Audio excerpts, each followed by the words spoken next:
And the third evening session of this convention. ఈ convention యొక్క మూడవ దిన సాయంత్రం పూటములకు విచ్చేసిన మీ అందరికీ కూడా ప్రభువైన యేసు నామమున శుభాభినందనలు తెలియజేయుచున్నాను.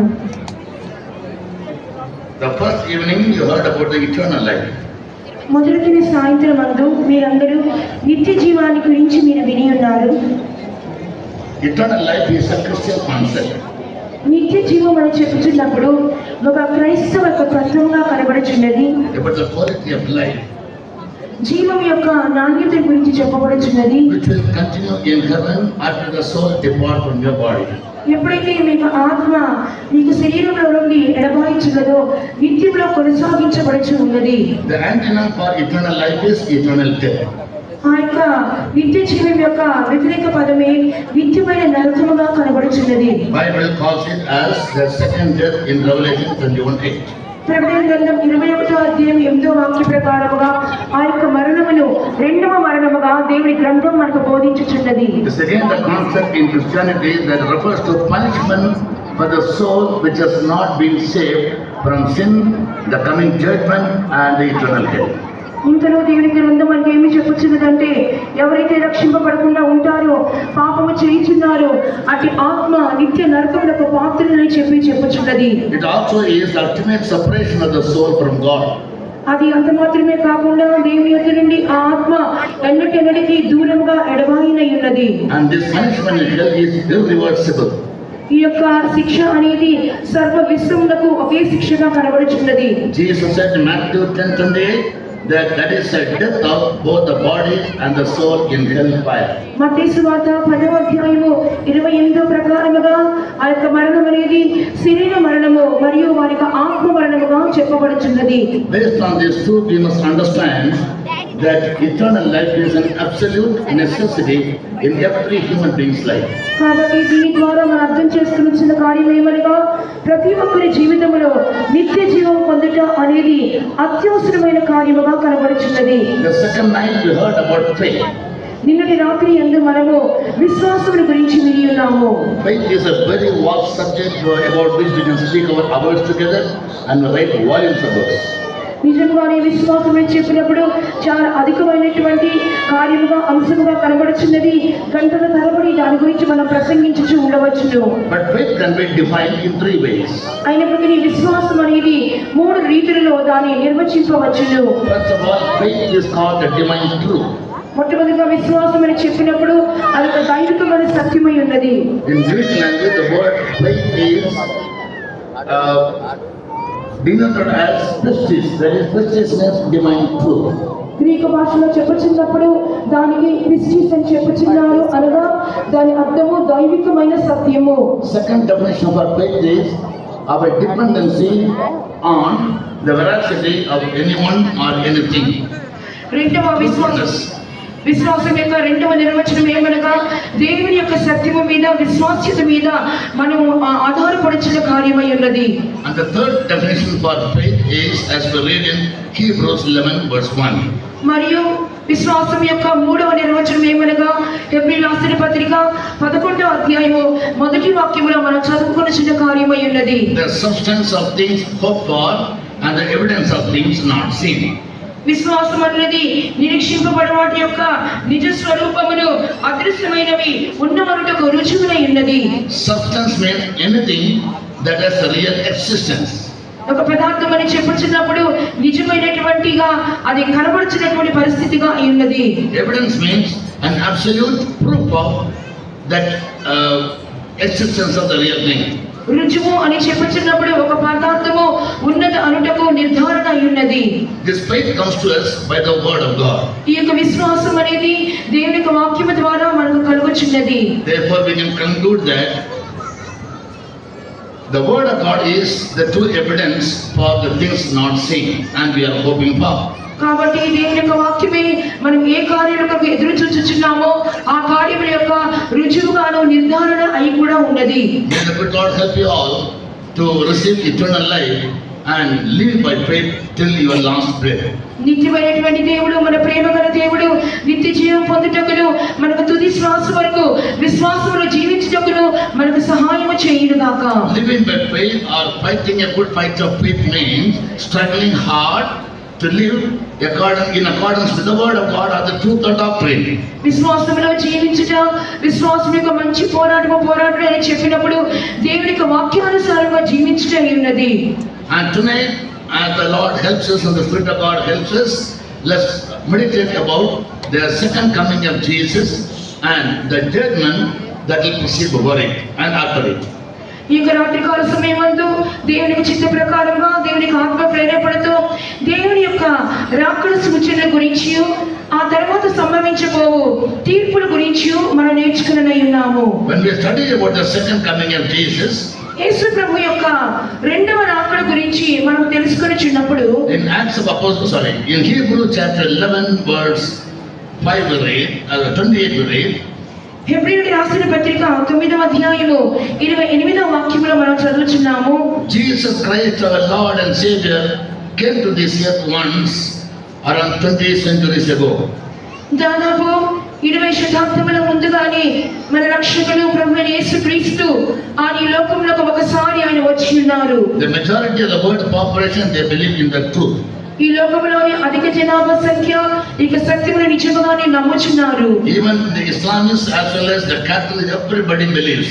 క్యాథలిక్ వారును మహమ్మదీయులను ఈ సత్యమును నిజముగానే నమ్ముచున్నారు. The Jews too they believe. యూదులు కూడా ఈ కార్యమును నమ్ముచున్నారు. But the only problem with them is they don't accept him as the Son of God who came to this earth as an incarnation of God, but they believe him just as a prophet. కానీ వారు అదృష్టవశాత్తు యేసు ప్రభు తండ్రి ద్వారా ఈ లోకములకు పంపించబడినటువంటి అవతార మూర్తి అని చెప్పి ఏమాత్రం కూడా వారు నమ్ముకున్నట్టు లేదు. ఏదో ఆయన ఒక దేవుడిలో దేవుడుగా వచ్చిందని చెప్పి మాత్రమే నమ్ముకొనిచున్నారు. No human wisdom can ever deny the truth of Jesus coming into the world, and he died on behalf of the whole human race for their sins. ఏ యొక్క మానవ జ్ఞానము కూడా యేసుక్రీస్తు లోకములకు వచ్చినారని, మానవులందరి కొరకు ఆయన మరణించిన సత్యమును నిరాకరించనేరరు. When we study about the second coming of Jesus, యేసు ప్రభు యొక్క రెండవ రాకడ గురించి మనం తెలుసుకొనిచున్నప్పుడు, in the Matthew the Gospel chapter 24, మత్తయి సువార్త 24వ అధ్యాయము, read about 3 aspects of his coming. ఆయన రాకడ యొక్క 3 అంశముల గురించి చెప్పబడి ఉన్నది. In the second coming, రెండవ రాకడ యందు there will be 3 phases. 3 విభాగములు కనబడుచు ఉన్నవి. And the first phase is about the first time when Jesus came. మొదటి విభాగం అని చెప్పి ప్రభు యేసుక్రీస్తు మొదటిసారిగా వచ్చినటువంటి ప్రత్యక్షత. And in the second coming, he will appear to take away the overcoming sin from the church. రెండవ రాకడ అని చెప్పుచున్నప్పుడు మొదటి భాగంలో ఆయన సంఘములో ఉన్నటువంటి జయం పొందినటువంటి వారిని తీసుకుని వెళ్ళటకు ఆయన రానయ్యున్నారు. This can take place at any time. ఈ కార్యము ఏ సమయమందైనను సంభవించవచ్చును. About this is called the secret coming, because all the people with their naked eye can't see him coming. ఈ యొక్క కార్యమును రహస్య రాకడ అని పిలుచుచున్నాము. ఎందువలనంటే ఈ యొక్క నేత్రములతో ఎవరు కూడా ఆయనను చూడలేరు. Therefore we call it as a secret coming, about which Jesus said, except my Father in heaven, no one on earth can ever know about my time of coming. ఈ యొక్క రాకడ గురించి రహస్య రాకడ అని చెప్పి ఎందుకు పిలుచుచున్నామంటే, దేవుని యొక్క వాక్యంలో చెప్పబడిన విధముగా తండ్రికి మాత్రమే తెలియదు, కానీ ఆయన రాకడ గురించిన సమయము కానీ గడియ కానీ ఎవరికీ తెలియదు. About the secret coming, Apostle Paul writes to the Thessalonians, 1 Thessalonians chapter 4 verse 16. ఆయన రాకడ గురించి పరిశుద్ధుడైన పౌలు తెస్సలోనికీయులకు వ్రాయించున్నాడు. మొదటి తెస్సలోనికీ పత్రిక 4వ అధ్యాయము 16వ వాక్య ప్రకారముగా, he will come with a shout, ఆయన ఆర్భాటముతో వచ్చును, and the voice of an archangel, ప్రధాన దూత శబ్దముతోను, and also the sound of the trumpet. మరియు దేవుని బూరతోను ఆయన వచ్చెదరు. Unfortunately, every human being on earth can't hear these voices. దురదృష్టవశాత్తు భూలోకములో ఉంటున్నటువంటి ప్రతి మానవుడు ఈ శబ్దములను వినలేడు. Only those who got used to hear the voice of God can recognize the voice. ఎవరైతే దేవుని యొక్క స్వరమును వినుటకు అలవాటు పడుచున్నారో అటువంటి వారు మాత్రమే ఈ యొక్క శబ్దములను కూడా వినగలుగుదురు. At the secret moment that is coming, Bible says the dead in Christ will rise first, and we who are alive will be translated. ఆయన రాకడలోని రహస్య రాకడలో మొదటిగా క్రీస్తు నుండి మొదలైన వారు మొదట లేదురు, ఆ మీదట సజీవమైన మనము కూడా ఆయన ఎదుర్కొనటకు మనం వెళ్ళుదుము. In the same book of Matthew chapter 24 verse 30. అదే మత్తయి సువార్త 24వ అధ్యాయం యొక్క 30వ వాక్యం మనం చూసినప్పుడు, And Revelation chapter 14 to 20. మరియు 14వ అధ్యాయం యొక్క 20వ వాక్యం నుండి కూడా మనం చూసినప్పుడు, And chapter 7 verses from 9 to 17. మరియు 7వ అధ్యాయము 9వ వాక్యం నుండి 17వ వాక్యం వరకు కూడా మనం చూసినప్పుడు, In these three places we read that once again Jesus will appear in the sky. ఈ మూడు స్థలములలో మనం చూసిన కార్యం ఏమనగా మరొకసారి యేసు ప్రభు తిరిగి రానై ఉన్నారు. You know why? ఎందుకో మీకు తెలియనా? When he comes secretly at the first place and takes away the dead in Christ and the living in Christ, ఆయన ప్రత్యక్షతలోని మొదటి విభాగమైనటువంటి ఆయన రహస్య రాకడలో వచ్చి క్రీస్తులను మృతులైన వారిని మరియు సజీవులైన వారిని ఆయన తీసుకుని వెళుచున్నప్పుడు, who lived a glorious life without any spot or wrinkle in their life, ఎవరైతే తమ జీవితంలో మహిమగల జీవితము చేర్చుచున్నారో, మచ్చలాగా ముడతలేని జీవితము చేర్చుచున్నారో, all those people will be taken away. అటువంటి వారందరూ కూడా కొనిపోబడుదురు. And still one group of people unfortunately will be left behind, వారిలో ఒక గుంపు వారు దురదృష్టవశాత్తు వారి చేయి విడిచిపెట్టబడుదురు, who fail to attain their mark. ఎవరైతే తమ గురిని చేరే విషయంలో విఫలమవుచున్నారు. Generally people say missing the mark is sin. సామాన్యంగా జనులు చెప్పుచున్నారు గురికి తప్పిపోవటమే పాపమై ఉన్నది అని. And Saint Paul therefore says, I am forgetting all those things which are behind, I am pressing towards for the mark. పరిశుద్ధుడైన పౌలు కూడా చెప్పుచున్నాడు, నేను వెనుకున్న వాటిని మరచి ముందున్న వాటి కొరకు నేను వేగిరపడుచున్నాను, నా గురి చేరుటకు నేను వేగిరపడుచున్నాను అని చెప్పుచున్నాడు. Mark can also be understood as our destiny. ఆ గురి అని చెప్పుచున్నప్పుడు మనం చేరవలసినటువంటి లక్ష్యమై ఉన్నది, the goal in life, లేదా మన జీవితంలో మనం పొందవలసినటువంటి చివరి భాగమై ఉన్నది. the finishing line for an athlete who runs a race. ఎవరైతే పరుగు పందెంలో పరిగెత్తుచున్నారో ఆ క్రీడాకారుని యొక్క చివరి ఆ భాగముగా కనబడుచు ఉన్నది. Children of God should be very, very cautious that they never miss the mark for any reason. అందువల్ల దేవుని బిడ్డలైన వారు ఏ కారణము చేత కూడా ఆ గురి తప్పిపోకూడనట్లుగా జాగ్రత్త పడవలెను. In spite of all the deeper teachings we have been giving to the church, సంఘములకు అనుగ్రహిస్తున్నటువంటి లోతైన సత్యములు ఇంతగా చెప్పబడుచున్నప్పటికీ, it's so unfortunate that many children of God are very, very careless in building up their lives. అనేక మంది దురదృష్టవశాత్తు ఈ సత్య ప్రకారంగా జీవించే విషయంలో చాలా అజాగ్రత్తగానే కనబడుచున్నారు. Once they come to a church or a religion or a denomination, వారు సంఘములకు లేనట్లయితే ఒక సంస్థలోకి వచ్చి ఉన్నప్పుడు, in the lack of knowledge they want to be very active in church activities. వారు ఎంతగానో సంఘం యొక్క కార్యక్రమాలలో చాలా నిమగ్నమైపోవాలని చెప్పి ప్రయత్నించుచు ఉందురు. They want to have good positions. మంచి మంచి స్థానములు కావాలని కోరుదురు. All their works must be seen of others and applauded. వారి క్రియలన్నీ కూడా ఇతరులు చూడవలనని మెప్పు పొందుకొనవలని చెప్పి కోరుచు ఉంటారు. For some prominency in the church. సంఘంలో ఏదో ఒక ప్రఖ్యాతి కాంచిన స్థానం కావాలని చెప్పి కోరుకుంటారు. Most useful also. అధికంగా ప్రయోజనపడాలని వాంఛిస్తూ ఉంటారు. So when God is using them for His glory and for the furtherance of the ministry, ఎప్పుడైతే దేవుడు దేని మహిమార్థమై సేవక క్షేమాభివృద్ధి నిమిత్తమై వారు ఉపయోగించుకొనిచున్నప్పుడు, they simply ignore or neglect the purpose of life. అయినప్పటికీ వారు ఈ విషయంలో తమ జీవితం యొక్క ఉద్దేశాన్ని మర్చిపోవారుగా కనబడుచున్నారు. And they seem to be very much satisfied because they have been an useful vessel in the church. ఇంతవరకు వారి సంఘంలో ఉన్నటువంటి కార్యములు ప్రయోజనకరంగా ఉన్నామని చెప్పి వారు ఎంతో తృప్తి పడుచున్న వారిగానే కనబడుచున్నారు. They have a great zeal for Pentecost mission. Pentecost mission విషయంలో చాలా ఆసక్తిని చూపించుచున్నారు. They have high reverence for the pastors. Pastors ని ఎంతో మహా గౌరవంతో గౌరవిస్తూ ఉన్నారు. When I took over Tirupati Center recently, నేను సమీప కాలంలో తిరుపతి సెంటర్ ఇన్ఛార్జ్ గా నేను వచ్చినప్పుడు, the first Sunday I was so taken up. నేను మొదటి ఆదివారం నేను చాలా ఆశ్చర్యపడి ఉన్నాను. I found all the people coming and kneeling down before me. నా ఎదురుకు వచ్చి జనులందరూ కూడా అలాగనే మోకరించి వేయించున్నారు. I said a big sorry to them and said, I am not Jesus. నేను అని ఉన్నాను, చాలు నన్ను క్షమించండి, నేను యేసు ప్రభువుని కాదు అని చెప్పి ఉన్నాను. He is the only one whom God raised up above all heavens and gave him a name above all other names, and in whose name every knee must bow. పరలోకములో ఉన్నతమైన స్థానంలో హెచ్చింపబడిన వాడు ఆయనే, అన్ని నామముల కంటే పై నామములను పొందుకొని పొందినవాడు ఆయనే, ఆయన ఎదుట మాత్రమే ప్రతి మోకాలు వంగవలెను కదా. If I take his glory, నేను ఆయనకు మహిమను నేను పొందుకున్నట్లయితే, as God says, I will not give my glory to another. దేవుడు చెప్పుచున్నారు, నాకు రావాల్సినటువంటి మహిమను నేను ఎవరికి ఇచ్చేవాడను కానని I will చెప్పుచున్నాడు. be found guilty before God. నేను నిజంగానే దేవుని మీద జాలిపడుచున్నాను. Thank God, simple people, they obeyed and they stopped it.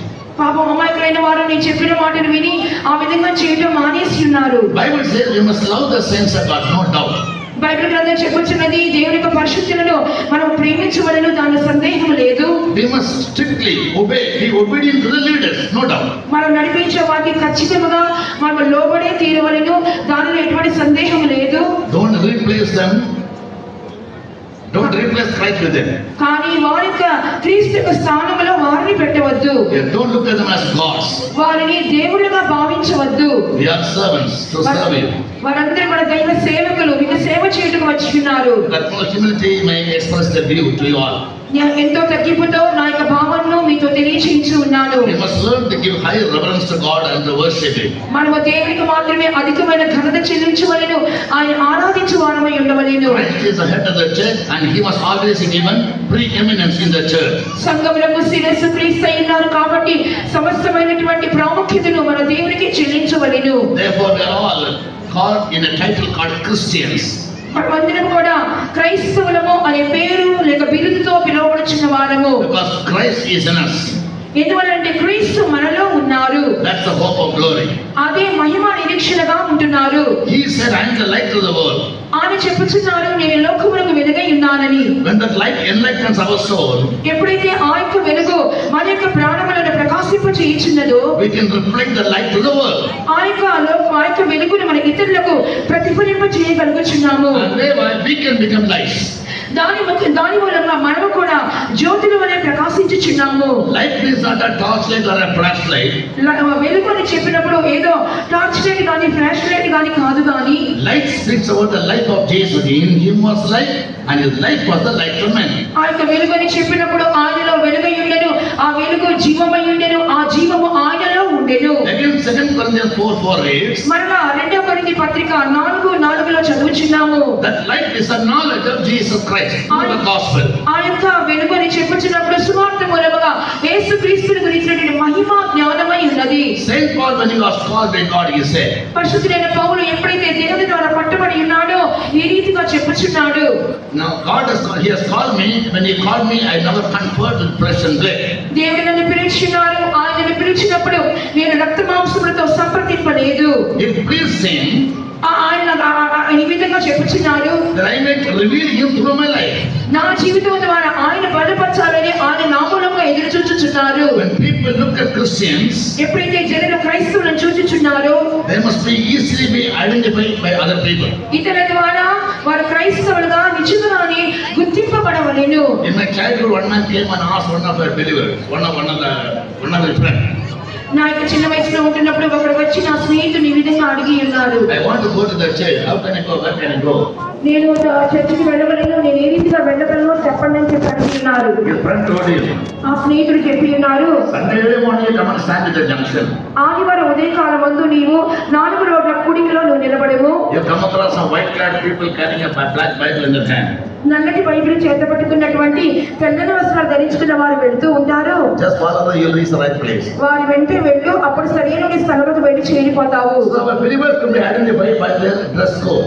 కాబట్టి విశ్వాసులైన వారు తమ యొక్క వస్త్రధారణ విషయంలో వారి క్రైస్తవులుగా గుర్తుపట్టగలుగుతున్నారు. In another instance, మరొక సందర్భంలో చూచినప్పుడు one man he knew about Christianity and about the Pentecostal church. He was in a confusion. ఆయన క్రైస్తవులుగా ఉంటున్న క్రైస్తవుల గురించి తెలియదు, పెంతెకోస్తు వారి గురించి తెలియదు, కానీ కొంత కలవరముతో ఉండి ఉన్నాడు. He asked one man, what is the right church? నిజమైనటువంటి సరైన సంఘం ఏది అని చెప్పి మరొక వ్యక్తిని ఈ వ్యక్తి అడిగి ఉన్నాడట. Other man told him, ఇతని వ్యక్తి చెప్పి ఉన్నాడు, if you want to hear tremendous messages, preachings, మంచి అమోఘమైనటువంటి ప్రసంగములు బోధనలు వినాలంటే you go to IPC church. నువ్వు ఐపీసీ చర్చికి వెళ్ళుము. You want to see the best administration, ఒక మంచి అడ్మినిస్ట్రేషన్ ఏలుబడి నువ్వు చూడాలంటే go to Assemblies of God. నేను అసెంబ్లీస్ ఆఫ్ గాడ్ చర్చికి వెళ్ళుము. You want to see praying people, కానీ ప్రార్థించే వారిని నువ్వు చూడాలంటే go to the Ceylon Pentecostal mission. In those days, our name was the name of church was like that. The Ceylon Pentecostal. Ceylon పెంటెకోస్తు చర్చికి వెళ్ళిపో ప్రారంభ దినాల్లో మన సంఘము పేరు అదే ఉన్నది. Early morning, the Pentecostals and the workers when they rise up and start praising God. ఉదయ కాలమే అరుణోదయమే మన జనులు లేచినప్పుడు వెంటనే స్తోత్ర ప్రార్థన చేయించున్నారు. The voice of the praise will go up to 2 kilometers, 3 kilometers. ఆ యొక్క స్తోత్ర ప్రార్థన ఆ దినములలో 2 కిలోమీటర్ల దూరం వరకు వినబడుచుండేది. By praying, our church won many souls in the early days. ప్రారంభ దినాల్లో చూసినప్పుడు ప్రార్థన ద్వారానే మన జనులు అనేక మంది ఆత్మను సంపాదించగలిగి ఉన్నారు. Pastor Paul had a revelation to name the church as in our house a separate home. Pastor Paul గారికి ఒక ప్రకటన వచ్చినది, మన సంఘములను ఆయన విశ్వాస గృహములుగా పేరు పెట్టాలని చెప్పి కోరి ఉన్నారు. The servants of God who lived in the house of God, they were called as people living in faith home. నిజంగా దేవుని యొక్క గృహములలో నివసించినటువంటి దైవ సేవకులు విశ్వాసముతో జీవిస్తున్నందువలన విశ్వాస గృహమని ఆ యొక్క సంఘములకు పేరు పెట్టబడి ఉన్నది. They lived by the faith on the Son of God. వారు దేవుని కుమారునికి విశ్వాసం వల్ల జీవించుచున్నారు. And they strictly gave utterance to keep their lives వారికి జీవితంలో ఖచ్చితంగా in accordance with every truth that they have been revealed. వారికి బయలుపరచబడిన ప్రతి విధమైన సత్య ప్రకారంగా జీవించాలని వారికి ఖచ్చితంగా వారు బోధించబడి ఉన్నారు. That's how our church was brought up, or it was flourishing from the early days. ఈ విధంగా ప్రారంభ దినాల నుండి కూడా మన సంఘం అనేది ఆ విధంగా అభివృద్ధి పొందుతూనే ఉండి ఉన్నది. And they all have been given a better hope. మనందరికీ కూడా ఒక శ్రేష్టమైన నిరీక్షణ కూడా ఇవ్వబడి ఉన్నది. Paul writes to Timothy in chapter 2 verse 14 as is a blessed hope. The second coming of Jesus is a blessed hope given to every Christian. పౌలు తిమోతికి రాయించినప్పుడు 2వ అధ్యాయం 4వ వాక్యములో ప్రభు రాకడ గురించి మనకి ఇవ్వబడిన నిరీక్షణ అనేది ఒక శుభప్రదమైన నిరీక్షణగా చెప్పుచున్నాడు. We must put our faith on that blessed hope. ఆ యొక్క శుభప్రదమైన నిరీక్షణ మీదే మనము నిరీక్షణ ఉంచుకున్న వారముగా ఉండవలేను. Yes, that is faith. అదే విశ్వాసమై ఉన్నది. Believing in the reality of the truth that Jesus will come again to take the church away. యేసు ప్రభు తిరిగి వచ్చి సంఘమును తీసుకుని వెళ్ళిపోతారు అనే సత్యము మీద మనము నిరీక్షించు వారముగా కనబడవలెను. And the word of God is an absolute proof of it. దేవుని యొక్క వాక్యము దానికి సరైనటువంటి రుజువుగా కనబడుచున్నది. Therefore, as and when you come to the house of God, you come for any meeting, we teach you the truth of the doctrines elaborately.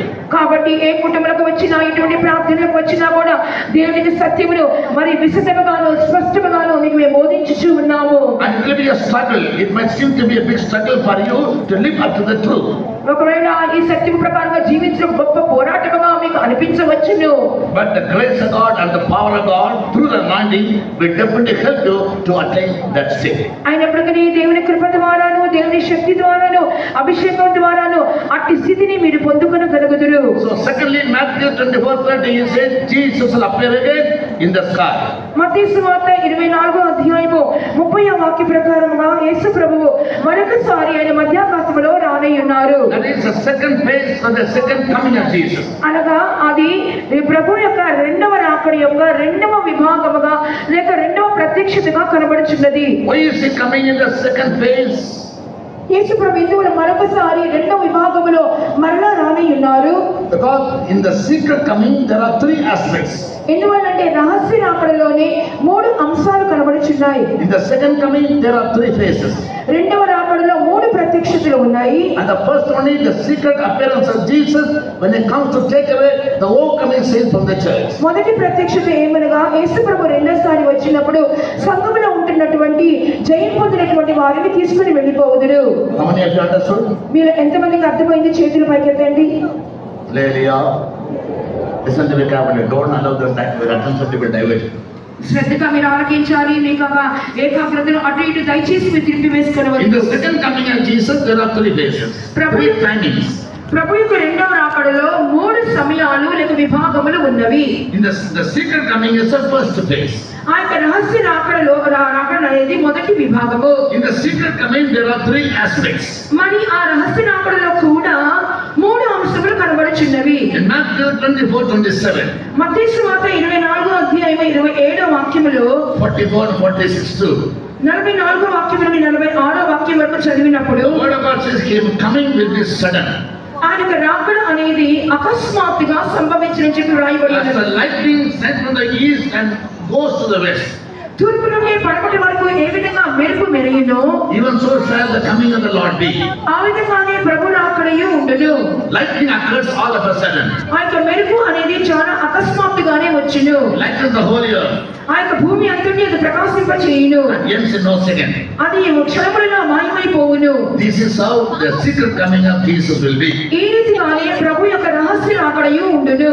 Secondly, Apostle Paul writes to the Corinthians in 1 Corinthians chapter 15 verse 51.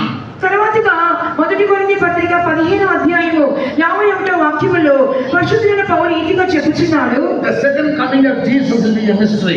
ప్రభు యొక్క రహస్య రాకడ అనేది ఒక మర్మము అని చెప్పుచున్నాడు. Mystery means some truth that has been concealed for a time being. మర్మము అని చెప్పినప్పుడు దాచబడిన కొన్ని దినముల వరకు దాచబడిన కొన్ని సత్యములు. The second coming of Jesus, the secret coming of Jesus, all cannot understand. యేసు ప్రభు యొక్క రహస్య రాకడ గురించి అందరికీ అర్థము కాదు. But it is kept as a mystery. అది ఒక మర్మముగానే ఉండిపోవచ్చున్నది. But not for the church who has been anointed by the Holy Spirit. కానీ ఎవరైతే అభిషేకించబడి ఉన్నారో ఆ సంఘములకైతే ఆ విధంగా ఉండదు. And who have the privilege to have the apostles and saints to whom all the truths have been revealed. ప్రతి విధమైన సత్యములు బయలుపరచబడినటువంటి అపోస్తల సంఘములకైతే ఆ విధంగా ఉండదు. And they teach you all the truth. నేను అన్ని సత్యములు మీకు They బోధించవచ్చును. unveil all the mysteries. నేను అన్ని మర్మములను మీకు తెలియచేయవచ్చును. All these truths have been hidden from the prudent and the wise. ఈ యొక్క సత్యములన్నీ కూడా జ్ఞానులకును ప్రజ్ఞ గల వారికి మరుగు చేయబడి ఉన్నది. Jesus rejoiced in the Spirit when he told the Father. యేసు ప్రభు ఆత్మతో నింపబడి తండ్రితో ఈ విధంగా చెప్పుచున్నారు. Lord, you have revealed all these things to the babes. తండ్రి నీవు పసిపిల్లలకు వీటన్నిటిని మరుగు చేసి ఉన్నావు. What's the nature of babes? ఆ యొక్క చిన్న పిల్లల యొక్క స్వభావం ఏమి? The heart is very sincere. వారి హృదయం అనేది చాలా They యథార్థంగా, are innocent like. వారికి అమాయకత్వమైన జీవితం కనబడుచుండును. And therefore we need to be converted and become like little children to go when Jesus comes. అందువలనే యేసు ప్రభు వచ్చినప్పుడు మనం మార్పు నొంది పసిబిడ్డల వంటి వారముగా మార్చబడవలెను. They never knew sin. వారికి ఏమాత్రము పాపము ఎరుగని They వారు. never have sin. వారిలో పాపము ఉండదు. There cannot be any sin in their mind also. వారు తమ మనసులో కూడా పాపము చేయలేని వారు. That's the life of young babes. చిన్న పిల్లల యొక్క జీవితం మనం చూసినప్పుడు, So Jesus said the church must come to that stage. కాబట్టి యేసు ప్రభు చెప్పుచున్నారు సంఘమంతా కూడా అట్టి స్థితిలోనికి రావలెను. Being found as sinless. లేదా మన పాప రహితములుగా కనబడవలెను. Sinlessness is one definition for holiness. పాప రాహిత్యమైనటువంటి జీవితమే పరిశుద్ధతకు మరొక నిర్వచనమై ఉన్నది. Jesus lived that life. యేసు ప్రభు అట్టి జీవితాన్ని జీవించి ఉన్నారు. Though he lived on this earth for 33.5 years, ఆయన ఈ లోకములో 33.5 సంవత్సరములు జీవించినప్పటికీ Bible says he never had sin in him. He never knew sin. He never did sin. ఆయనలో పాపము లేదు. ఆయన పాపము ఎరగని వాడు. ఆయన పాపము చేయని వాడిగానే కనబడి ఉన్నారు. Yes, he lived a pure life and a most holy life. ఆయన ఒక పవిత్రమైన జీవితమును, అతి పరిశుద్ధమైన జీవితాన్ని జీవించి ఉన్నారు. And thereby he set an example for the church or all his followers. అందువల్లనే సంఘమునకు లేనట్లయితే తను వెంబడించి వారందరి కొరకు ఒక మంచి మాదిరిని మించి వెళ్ళి ఉన్నారు. The second aspect in the secret coming of Jesus is a mystery. కాబట్టి ప్రభు యొక్క రహస్య రాకడలో ఉన్నటువంటి రెండవ అంశం ఏమనగా అది ఒక మర్మమై ఉన్నది. But that mystery will be revealed to the holy apostles and prophets. కానీ ఆ మర్మం అనేది పరిశుద్ధుల అపోస్తలులకు బయలుపరచబడి ఉన్నది. And through them to the church of God. వారి మూలముగా సంఘానికి కూడా అవి బయలుపరచబడి ఉన్నవి. And the third aspect of the secret coming of Jesus is మరి యేసుక్రీస్తు యొక్క రెండవ రాకడ యొక్క మూడవ అంశం ఏమనగా is going to be elective. అది ఒక ఎన్నుకొనదగినటువంటి రాకడ. Yes, all cannot go when Jesus comes. యేసయ్య వచ్చినప్పుడు అందరూ కూడా వెళ్ళిపోలేరు. In Luke the Gospel chapter 17 from verse 34. లూకా సువార్త 17వ అధ్యాయము 34వ వాక్యం నుండి కూడా చూసినప్పుడు Jesus said, యేసు ప్రభు చెప్పి ఉన్నారు, and that day when the Son of Man will come, ఆ మనుష్య కుమారుడు ఆ దినమున ప్రత్యక్షమైనప్పుడు there shall be two in one bed. ఇద్దరు ఒక మంచం మీద పడుకొని ఉందురు. One shall be taken వారిలో ఒకరు ఎత్తబడుదురు, and the other left. రెండవ వాడు విడవబడును. And two shall be ground in the middle. ఇద్దరు తిరిగి విసిరించి ఉందురు. One shall be taken ఒకరు ఎత్తబడును, and the other left. ఒకరు విడవబడుదురు. And two men shall be working in the field. ఇద్దరు మనుషులు పొలంలో పని చేసుకుంటూ ఉంటారు. One shall be taken ఒకరు కొనిపోబడును, and the other left. ఒకరు విడవబడును. So you never study the mathematical order. కాబట్టి ఇదేదో లెక్కల ప్రకారం అని చెప్పుట లేదు. Automatically when we analyze the truth, we may come to a conclusion 50% of people go and 50% will not be there. That's not the fact. లెక్కల ప్రకారంగా చూసినప్పుడు యేసు ప్రభు చెప్పిన ఈ మాటల ప్రకారముగా అంటే 50% వెళ్ళిపోతారు రాకడలో, 50% చేయి విడిచిపెట్టబడతారని అర్థము కదా. It's exclusively a different truth, which is another message, and today I'm not going to say that. కానీ ఈ సత్యం అనేది చాలా వ్యత్యాసకరమైన ప్రత్యేకమైనటువంటి విశదముగా చెప్పవలసిన సత్యము. ఇప్పుడు నేను దాన్ని చెప్పకూడలేదు. The summary is one group will be caught up and other group will be left behind. సారాంశం ఏమనగా ఒక గుంపు వారు ఎత్తబడుదురు, ఒక గుంపు వారు చేయి విడిచిపెట్టబడుదురు. So these are the three different aspects in the second coming of Jesus. కాబట్టి యేసుక్రీస్తు యొక్క రెండవ రాకడలో ఉన్నటువంటి అనగా రహస్య రాకడలోని మూడు అంశములుగా కనబడుచున్నవి. So in the second phase of the second coming, రెండవ రాకడ యొక్క రెండవ విభాగం మనం చూసినప్పుడు he will come down to take away the martyrs of the tribulation period. ఆయన ఎందుకు వస్తారంటే రెండవ ప్రత్యక్షతలో ఆయన శ్రమల కాలంలో చనిపోయినటువంటి హతసాక్షులను చేర్చుకున్నట్టుకు వచ్చేదరు. These martyrs. మరి హతసాక్షులైన వారు ఎవరు? When Jesus comes and takes away the church and one group of people will be left behind. యేసు ప్రభు రాకడలో ఒక గుంపును తీసుకుని వెళ్ళిపోయిన తర్వాత ఒక గుంపు వారు చేయించబెట్టబడుదురు కదా. That will be a big multitude which no man could number. వారు గొప్ప జనసమూహంగా కనబడుదురు, ఎవరు లెక్కింపజాలని సమూహముగా ఉందురు. As soon as Jesus comes and he takes away the church, యేసు ప్రభు వచ్చి సంఘాన్ని తీసుకుని వెళ్ళిపోయిన తర్వాత the whole world will come under one order, new world order. సర్వ ప్రపంచము కూడా ఏక ప్రపంచ వ్యవస్థలోనికి వచ్చెదరు. The new world order is not a plan of the world people which they started yesterday or 2 years back. ఏదో ఈ ఒకే ప్రపంచ వ్యవస్థ అనేది నిన్న మొన్న లేకపోతే ఈ మధ్యకాలంలో అది ప్రతిపాదించిన కార్యం కాదు. The world has been planning from the 17th century. ఈ యొక్క కార్యం రావాలని చెప్పి ప్రపంచం అంతా కూడా 17వ శతాబ్దం నుండి అన్ని కూడా సిద్ధపాట్లు చేయించి ఉన్నారు. From the time George Washington became the first president of America. ఎప్పుడైతే జార్జ్ వాషింగ్టన్ గారు అమెరికా దేశం యొక్క మొదటి రాష్ట్రపతిగా అయ్యున్నారో He was a godly man. ఆయన ఒక దైవభక్తి గల మనుషుడు. When he took over America, he said, America దేశానికి అధ్యక్షత వహించినప్పుడు ఆయన ఈ విధంగా చెప్పుచున్నాడు, without Jesus and Bible, this world cannot be rightly ruled. యేసు ప్రభు లేకుండా బైబిల్ లేకుండా ఈ ప్రపంచం అనేది సరైన పరిపాలన దానికి ఉండదు అని చెప్పి ఉన్నాడు. In American dollars, అమెరికన్ డాలర్లో చూసినప్పుడు we can come across a picture, the photograph of George Washington. George Washington గారి యొక్క పటము ఆ యొక్క కాగితంలో వేయబడి ఉండును. And the top there is a superscription, that is, we trust in God. In God do we trust. ఆ పైన ఒక రాత రాయబడి ఉన్నది, అదేమనగా దేవుని యందు మా యొక్క నమ్మిక ఉంచుచున్నాము. And he wanted the whole world to come under this order. సర్వ ప్రపంచం కూడా ఈ ఒకే వ్యవస్థలోనికి రావాలని చెప్పి అతడు కోరుకుని ఉన్నాడు. He wanted the whole world to believe the gospel, believe the Bible, believe in Jesus. సర్వ ప్రపంచం కూడా యేసుని నమ్మాలని, బైబిల్ని నమ్మాలని, సత్యమును నమ్మాలని కోరుకుని ఉన్నాడు. But his successors, they forgot the vision. కానీ అతని తర్వాత తదనంతరం వచ్చిన వారందరూ కూడా ఈ దర్శనాన్ని పోగొట్టుకుని ఉన్నారు. The devil very cunningly intercepted their views and ideas and intentions. సైతాను కుయుక్తిగా వారి యొక్క ఉద్దేశములను, వారి యొక్క ఊహలను, ప్రతిపాదనలన్నీ కూడా మార్చివేసి ఉన్నది. And in the course of their ruling, they ruled out Jesus from their life. ఆ తర్వాత వారి పరిపాలన రీతిలో చూసినప్పుడు క్రమేణా యేసు ప్రభువుని వారి పరిపాలన నుండి బయటికి విసర్జి త్రోసివేసి ఉన్నారు. By the wicked work, they gave importance to the devil's entering. ఆ యొక్క దుష్ట ప్రపంచంలో సైతానికి వారు చోటించి ప్రవేశించినట్లుగా వారు అనుమతించి ఉన్నారు. And the church lost its glory and started declining in due course. దాని మూలంగా సంఘం అనేది క్రమేణా కూడా తన మహిమను పోగొట్టుకునేదిగా కనబడి ఉన్నది. And therefore, it became very easy for the devil to deceive the people and defeat the church and took our power in his hand. దాని మూలంగా సంఘంలో సులభంగా మోసగించుటకును, సులభంగా ఓడించుటకును సైతాను ప్రారంభించి దానికే పైచేయిగా మార్చబడి ఉన్నది. And now he is planning to bring the whole world under one order.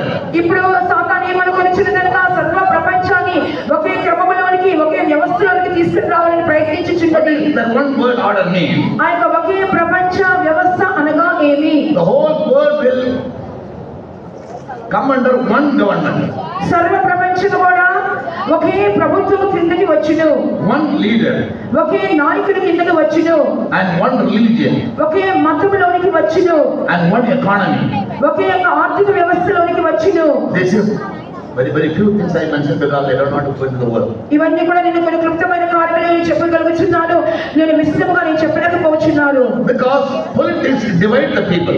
ఎందువల్ల అంటే రాజకీయాన్ని జనులను వివిధ భాగములుగా విభజించి ఉన్నది. Secondly, religion divides the people. రెండవదిగా మతం అనేది దేశాన్ని విభజించుచున్నది. Nation finds second nation because of political parties. దేశము మరొక దేశంలో విరుద్ధంగా ఎందుకు లేచుచున్నదనగా రాజకీయాల మూలముగానే విభజన కలుగుచున్నవి. People fight against other people because of religious feelings or religious reasons. జనులందరూ కూడా ఒకరితో ఒకరు ఎందుకు పోట్లాడుకొనుచున్నారంటే వారిలో ఉన్నటువంటి మత విభేదాల మూలముగానే పోట్లాడుకొనుచు ఉన్నారు. And thirdly, మూడవదిగా on currency also the world is divided. ఆ యొక్క డబ్బులు అనగా ఆర్థికంగా కూడా ఆ విషయం మీద ఆధారపడి కూడా జనులు విభజించబడుచున్నారు. In language the world is divided. నాలుగవదిగా భాష మీద ఆధారపడి కూడా జనులు విభజించబడుచున్నారు. Telugu speaking people call the state as Andhra Pradesh. Telugu మాట్లాడే జనులు ఆంధ్రప్రదేశ్ రాష్ట్రం అని చెప్పబడుచున్నారు. Tamil speaking people call their state as Tamil Nadu. తమిళ మాట్లాడే జనులందరూ వారి రాష్ట్రాన్ని తమిళనాడు అని పిలుచుకొనుచున్నారు. So all the provinces are divided based on language. ఈ విధంగా భాషను అనుసరించి ఈ విధంగా వేరు వేరు భాగములుగా దేశం అనేది విభజించబడి ఉన్నది. Indians go to US, Canada, UK and the Gulf countries to work. భారతీయులు ఇండియాకి అమెరికా దేశములకు కెనడా దేశములకు గల్ఫ్ ప్రదేశాలకు ఉద్యోగ రీత్యా వెళుతూ ఉన్నారు. The staff nurse in India gets hardly 18,000, 16,000 per month. ఒక స్టాఫ్ నర్సు భారతదేశంలో ఉద్యోగం చేస్తే నెలకు అధికంగా చూడాలంటే 16,000 18,000 మాత్రమే. She can draw around 2 lakhs per month. కానీ గల్ఫ్‌కు వెళ్ళినట్లయితే దాదాపు నెలకి 2 లక్షలు సంపాదించగలుగుతారు. Yes, so for currency different people migrate from one place to another place. ఈ విధంగా ధనము రూపేణ చూసినప్పుడు ఒక స్థలం నుండి మరొక స్థలంలో వ్యత్యాసములు కనబడుచున్నవి. So the one world order, కాబట్టి ఒకే ప్రపంచ వ్యవస్థలో bring the whole world under one ruling or one government. ప్రపంచమంతటిని ఒకే పరిపాలనలోకి ఒకే పాలకుల కిందకి తీసుకుని రావాలంటే they will try their best to abolish all these religions, politics, language and currency. ఈ యొక్క వ్యత్యాసములన్నీ తొలగించాలని చూస్తున్నారు. అనగా మత వ్యత్యాసములు, రాజకీయ వ్యత్యాసములు, ఆర్థిక వ్యత్యాసములు, భాష వ్యత్యాసాలని తొలగించకూడదనుచున్నారు. In our days all these things are coming into fulfillment. మన దినములలోని ఈ కార్యములన్నీ కూడా నెరవేర్పులోనికి వచ్చుచున్నవి. Now itself people are doing transaction ఇప్పుడు జనులు కూడా డబ్బు మార్పిడి చేస్తున్నారు. through online as a digital. Online digital మూలంగా చేస్తున్నారు. They don't have to use currencies nowadays. మనం ఇప్పుడు మన చేతిలో మన రూపాయలు మన చేత పట్టుకొని అక్కర్లేదు. It's only the beginning. ఇదంతా కూడా ప్రారంభమే. Language also. Language. భాష Only divided in various languages. ప్రపంచం అనేక భాషలతో విభజించబడి ఉన్నది. The one world order, the language will mean only one. ఒకే ప్రపంచ వ్యవస్థలోని ప్రపంచం వచ్చినప్పుడు ఒకే భాష అందరికీ ఉండును. That will not be an alphabetical language, it will be a numerical language. అదేమైనా అక్షరానుసారమైన భాషగా ఉండదు కానీ సంఖ్య రూపమైనటువంటి భాషగా ఉండును. My name may be Joy Person, but I will not be addressed or I will not be identified by my name. నా యొక్క పేరు ఒకవేళ జాయ్ ఉండవచ్చును కానీ నా పేరుతో ఎంత మాత్రం కూడా ఏది కూడా వారు గుర్తించరు. My name will be replaced with a digit. నా యొక్క పేరుకు బదులుగా కొన్ని అంకెలు లేక సంఖ్యలు ఇవ్వబడదు. For example, if your phone number is 6388911370, that will be my name.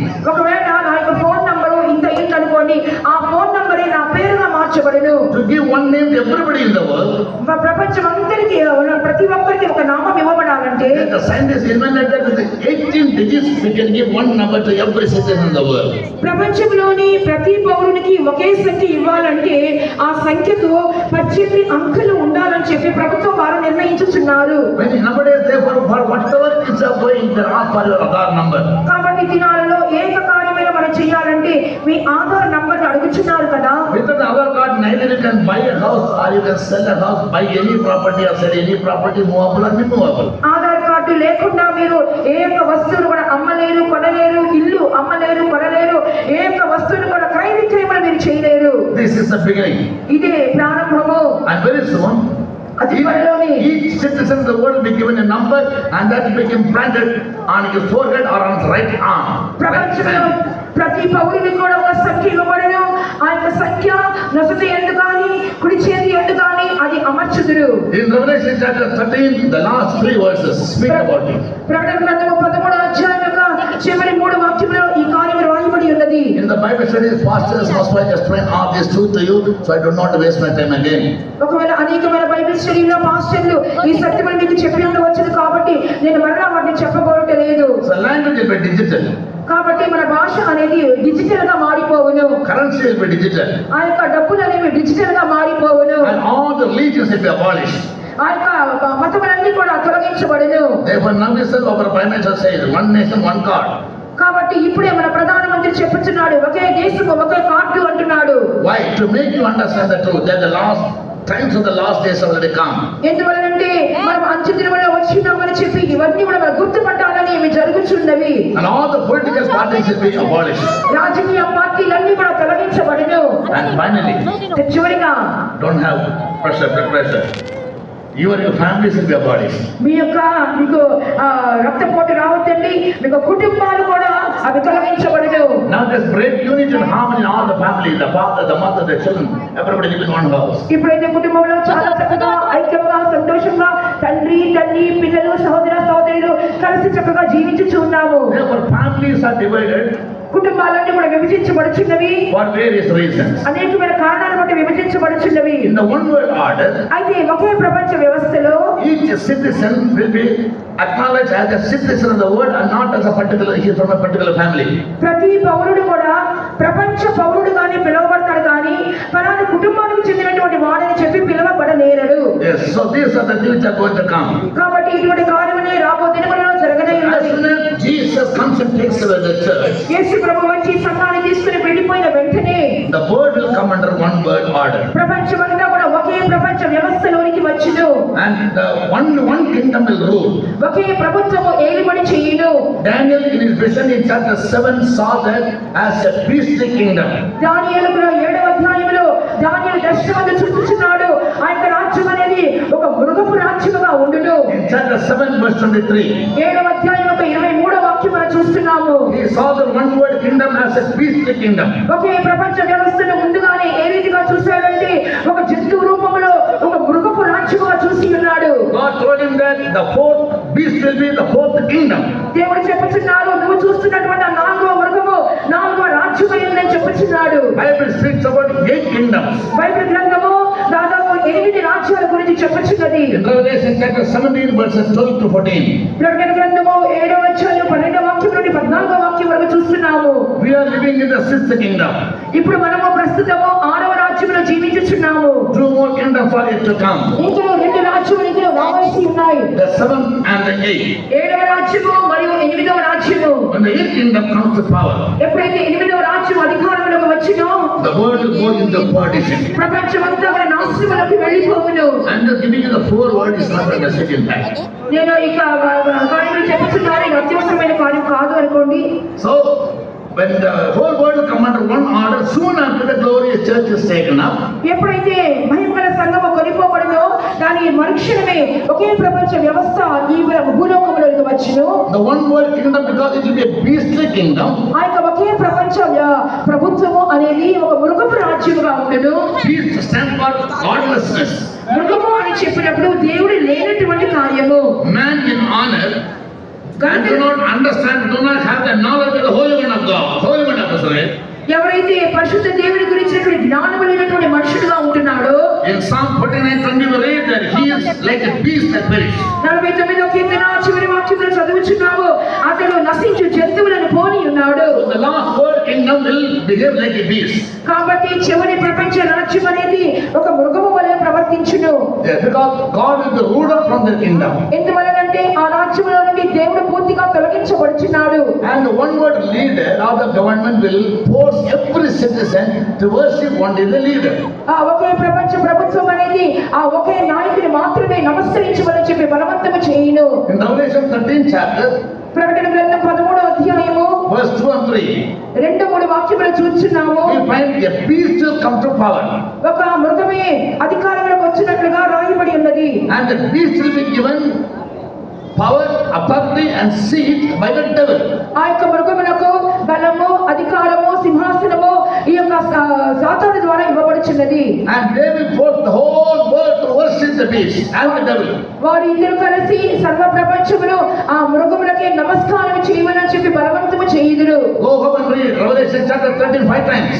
ఇంటికి వెళ్ళి ప్రకటన గ్రంథం 13వ అధ్యాయాన్ని 5 సార్లు చదువుకోండి. If you want any clarification, consult any brother, any worker in charge, any pastor in charge. మీకు అర్థం కాకపోతే సత్యములన్నీ ఎవరైనా పాస్టర్ యొక్క బ్రదర్ యొక్క అడిగి తెలుసుకోనండి. So when he will force every citizen to worship him. ప్రతి ఒక్కరు కూడా తననే నమస్కారం చేయమని ఎప్పుడైతే బలవంతం చేయించున్నాడో, one group of people will never be obedient to him. ఒక గుంపు జనులు ఎన్నడూ కూడా అతనికి విధేయత చూపించరు. Who are they? వారు ఎవరై ఉన్నారు? Whose names are written in the Lamb's book of life. ఎవరి పేరైతే గొర్రెపిల్ల జీవ గ్రంథమందు రాయబడినో వారు ఆ మృగములకు నమస్కారం చేయరు. They will refuse to obey him, they will refuse to worship him. వారు అతనికి అవిధేయత చూపించుదురు మరియు అతని ముద్ర వేయించుకోవడంలో కూడా వారు తిరస్కరించుదురు. And except those people whose names are not written in the Lamb's book of life, they all will bow down before him and they will worship the Antichrist and the devil. ఎవరి పేరైతే గొర్రెపిల్ల జీవ గ్రంథమందు రాయబడలేదో వారందరూ కూడా నిశ్చయంగా ఆ యొక్క అంత్యక్రీస్తు ప్రతిమకు నమస్కరించుదురు మరియు దాని ముద్రను వేయించుకుందురు. In Revelation chapter 13 verse 8 reads, ప్రకటన గ్రంథం 13వ అధ్యాయం 8వ వాక్యంలో చదువుచున్నాము. all that dwell upon the earth shall worship him, ఆ యొక్క భూలోకములో అందరూ కూడా నమస్కారం చేయుదురు, whose names are not written in the Lamb's book of life. గొర్రెపిల్ల జీవ గ్రంథమందు ఎవరి పేరు వ్రాయబడలేదో వారు నమస్కరించుదురు. What does it mean by saying your name should be written in the Lamb's book of life? మీ యొక్క పేర్లు గొర్రెపిల్ల జీవ గ్రంథమందు వ్రాయబడవలను అంటే దాని అర్థం ఏమై ఉన్నది? Your life should be seen undefiled. మీ యొక్క జీవితం అనేది అపవిత్రపరచబడకుండా ఉండవలెను. Revelation 21:27. ప్రకటన గ్రంథము 21వ అధ్యాయం 27వ వాక్యము. Those people whose lives are not defiled by anything in the world, ఈ లోకములో దేని ద్వారా కూడా వారి జీవితంలో అపవిత్రపరచబడకుండా ఉంటాయో and their names only will be written in the Lamb's book of life. అట్టి వారి పేర్లు మాత్రమే గొర్రెపిల్ల జీవ గ్రంథమందు వ్రాయబడును. And they shall in no way enter into anything that defiled. 21:27. ప్రకటన గ్రంథం 21వ అధ్యాయం 27వ వాక్యములో గొర్రెపిల్ల జీవ గ్రంథమందు వ్రాయబడిన వారు దానిలో ప్రవేశించురు గాని Neither whatsoever worketh abomination నిషిద్ధమైన దేనినైనా చేయువారు or makes a lie, అసలు అబద్ధమైన దానిని చేయువారు but they which are written in the Lamb's book of life. అసహ్యమైన దాన్ని జరిగించు వారు దానిలో ప్రవేశింపరు. What does they show? ఇది ఏమని అర్థమించుచున్నది? When you receive eternal life, నిత్య జీవాన్ని మనం పొందుచున్నప్పుడు your name will be written in the book of life. మీ యొక్క పేరు జీవ గ్రంథమందు వ్రాయబడను నిజమే. But when you try to live a life blameless or undefiled, without any abomination, any filthiness, without any spot or wrinkle, your name shall be written in the Lamb's book of life. ఎప్పుడైతే ఒక నిర్దోషమైన జీవితము చేయించున్నారో, నిష్కల్మషమైనటువంటి నిరపరాధమైనటువంటి జీవితము చేయించున్నారో, అసహ్యమైనది నిషిద్ధమైనది చేయకుండా ఉంటున్నారో, మీ జీవితంలో కాపాడుకుంటున్నారో అటువంటి వారి పేర్లు మాత్రమే గొర్రెపిల్ల జీవ గ్రంథమందు వ్రాయబడును. Among those will be left behind in the secret coming, రహస్య రాకడలో ఎవరైతే విడిచిపెట్టబడుదురో they may not be very serious sinners. వారు ఏమి గొప్ప పాపులుగా ఏమి ఉండరు. Even for a spot or wrinkle also, there is a possibility for them to be left behind. జీవితంలో చిన్న చిన్న మచ్చలు వచ్చినా, చిన్న చిన్న ముడతలు వచ్చినా రాకడలో విడిచిపెట్టబడే ఆస్కారం ఉన్నది. About the 10 virgins, parable of the 10 virgins we read. మనము 10 కన్యకల యొక్క ఉపమానం చదువుచున్నాము కదా. All the 10 virgins slept. 10 మంది కూడా నిద్రపోయి ఉన్నారు. But the bridegroom delayed. ఆ యొక్క పెళ్లి కుమారుడు ఆలస్యం చేసినందువలన. But Bible says 5 of them were wise and 5 of them were foolish. కానీ బైబిల్ చెప్పుచున్నది 5 మంది బుద్ధి గల వారిగా, 5 మంది బుద్ధి లేని వారిగా కనబడుచున్నారు. Bible never charges them as they were filthy people, they were unclean people, they were wicked people, they were evil people. No, Bible never says. Bible గ్రంథం ఎన్నడూ కూడా వారు దుష్టులనియో, అపవిత్రము చేసిన వారనియో, దుష్క్రియలు చేసిన వారుగానో, కీడు చేసిన వారుగానో వారిని సంబోధించలేదు. Bible just says they were foolish. Bible ఏం చెప్పుచున్నది? వారి బుద్ధి లేని వారు అని మాత్రమే చెప్పుచున్నది. They came to meet the bridegroom వారి పెళ్లి కుమారుని సంధించుటకు వచ్చిన వారే with their lamps in their hand. వారి చేతిలో దివిటీలు పట్టుకొని వచ్చిన్నారు. The only foolish thing they did was వారు చేసేటువంటి ఒకే ఒక బుద్ధి లేని కార్యం ఏమనగా, they never had a view that perhaps the bridegroom could come late. ఒకవేళ వారు అనుకుని ఉన్నారు పెళ్లి కుమారుడు రాక ఆలస్యం అగునేమో అని చెప్పి అనుకుని ఉన్నారు. And in the even though he did not even delay ఆయన నిజముగానే ఆ సందర్భంలో ఆయన ఆలస్యం చేసినప్పుడు to keep our lamps burning, మన దివిటీలు మండుచున్న విధముగా ఉంచుకున్నట్టుకు బదులుగా we should carry a straw oil in containers. అవి మండుచున్న వలనంటే మన చేతిలో అధికమైన నూనెను మనం తీసుకునవలెను. They lacked this vision. It is not sin. అది ఆ దర్శనమును వారు పోగొట్టుకొని ఉన్నారు. అది పాపము కాదు. It's because they had their own calculation. వారి సొంత లెక్కలు వారు వేసుకుని ఉన్నారు. Even today many people think Jesus said 2000 years ago that I am coming quickly, and so far he has never turned up, and therefore they turn out to be scoffers. కాబట్టి అనేక మంది అనుకొనిచున్నారు 2000 సంవత్సరాల క్రితమే ప్రభు చెప్పి ఉన్నారు కదా నేను త్వరగా వచ్చేదనని, ఆయన ఇంకా రాలేదు అని చెప్పి వారు ఏం చేస్తున్నారంటే పరిహాసకులుగా మారిపోతున్నారు. So they make a mockery of this truth. వారు ఈ సత్యముల గురించి వారు పరిహసించి వారిగా కనబడుచున్నారు. In the church also there are many scoffers like that. సంఘములో కూడా అనేక మంది ఈ విధంగా అపహాస్యకులు కనబడుచు ఉన్నారు. They say Jesus might come tonight. ఒకవేళ యేసు ప్రభు ఈ రాత్రికి వారు వచ్చినట్లయితే they say forget it pastor, for many centuries we are hearing about it. Pastor గారు ఎంత మర్చిపోండి ఆయన చెప్పి కూడా అనేక సంవత్సరాలు అయిపోయింది, ఈ రాత్రికి ఏమొస్తారని అని చెప్పి అనుకుంటారు. You people have no other business, you are always banging on this truth. ఈ సత్యముల గురించి ఎప్పుడు కూడా మీరు శ్రద్ధ చూపించరు. Bible calls them all as scoffers. Bible గ్రంథం ఇటువంటి వారందరూ అపహాస్యకులు అని పిలుచుచున్నది. When he said he will come, he will come. ఆయన వచ్చేదని చెప్పినట్లయితే నిశ్చయముగా తప్పకుండా ఆయన వచ్చేదరు. He very specifically said, don't ask me about the time and the hour when I will come. ఆయన ప్రత్యేకంగా చెప్పి ఉన్నారు, నా రాక యొక్క సమయం గాని గడియ గాని నన్ను అడగవద్దు. He be always ready and be watchful. ఎల్లప్పుడు కూడా మీరు సిద్ధముగా ఉండుడి, ఎల్లప్పుడు మెలకువగా ఉండుడి. So some people, because of their carelessness, కొంతమంది తమ యొక్క అజాగ్రత్త మూలముగా, though their life is very clean and perfect before God, వారి జీవితం అనేది పవిత్రముగాను నిర్మలముగాను కనబడినప్పటికీ or simple errors unintentionally they commit, చిన్న చిన్న తప్పిదములు పొరపాట్లు వారికి తెలియకుండా చేసినందు వలన for those reasons also there is a possibility that they are going to be left behind. ఆ యొక్క చిన్న కారణాలు బట్టి కూడా వారు చేయి విడిచిపెట్టబడే ఆస్కారం ఉన్నది. Because these people know the truth, ఈ జనులకు సత్యము తెలిసినందు వలన that the world will be taken over by the devil and the antichrist. లోకం అనేది అంత్యక్రీస్తు ద్వారా సాతానికి చేతిలో పట్టబడదని చెప్పి తెలుసుకునేందు వలన, And then if we accept his mark, అతనికి ముద్రను మనం వేసుకున్నట్లయితే, his number, his image or his name, అతని యొక్క పేరు కానీ అతని ప్రతిభ సంఖ్య the కానీ wrath of God will fall upon us. తప్పకుండా దేవునికి ఉగ్రత మన మీదకి వచ్చును. Because they know the truth, ఆ సత్యము వారు తెలుసుకునేందు వలన they will withstand the devil వారు సైతాన్ని ఎదిరించుదురు, and they refuse to worship him. అతన్ని నమస్కరించే విషయంలో తిరస్కరించుదురు. And the devil, the antichrist and the devil will turn against them. In 13:7 he'll fight against such saying, he'll war against them. అంత్యక్రీస్తు మరియు సాతాను కూడా అటువంటి వారికి విరుద్ధముగా లేచును. ప్రకటన గ్రంథం 13:7 ప్రకారంగా చూసినప్పుడు అట్టి పరిశుద్ధులకు విరోధంగా సాతాను యుద్ధము చేయును. In Revelation 6:8, ప్రకటన గ్రంథం 6:8 చూస్తున్నాము. Bible specifically says they will be killed by 4 means. Bible గ్రంథం స్పష్టంగా చెప్పుచున్నది, అట్టి వారిని సాతానుడు 4 రీతులలో హతమార్చును. They will be killed by famine. వారు కరువు వలన హతమార్చబడుదురు. Because if you don't accept the law of worship in the Antichrist, you will not be given the number. అంత్యక్రీస్తు నమస్కరించబడినటువంటి ఆజ్ఞ వారు తిరస్కరించినందువలన వారికి ఎటువంటి యొక్క సంఖ్య కానీ ముద్ర కానీ వారు వేయించుకొనరు. If you don't have the number, you can't buy or sell. అటువంటి వారి మీద సంఖ్య లేకపోతే వారు క్రయ విక్రయములను చేయలేరు. You may have to starve. వారు ఆకలి తప్పులతో చావలేదు. And thereby in famine you will die. కాబట్టి పస్తులతోనూ కరువులతోనూ వారు చనిపోవలసి వచ్చును. So one group of people die in famine. కాబట్టి ఒక గుంపు వారు కరువుతో చనిపోవుదురు. Other group by some other means of death. మరొక గుంపు వారు ఏదో ఒక రీతిలో చంపబడుదురు. And some by the beasts of the earth. కొంతమంది అయితే భూమిలోని మృగముల ద్వారా చంపబడుదురు. And some others by the sword of the Antichrist.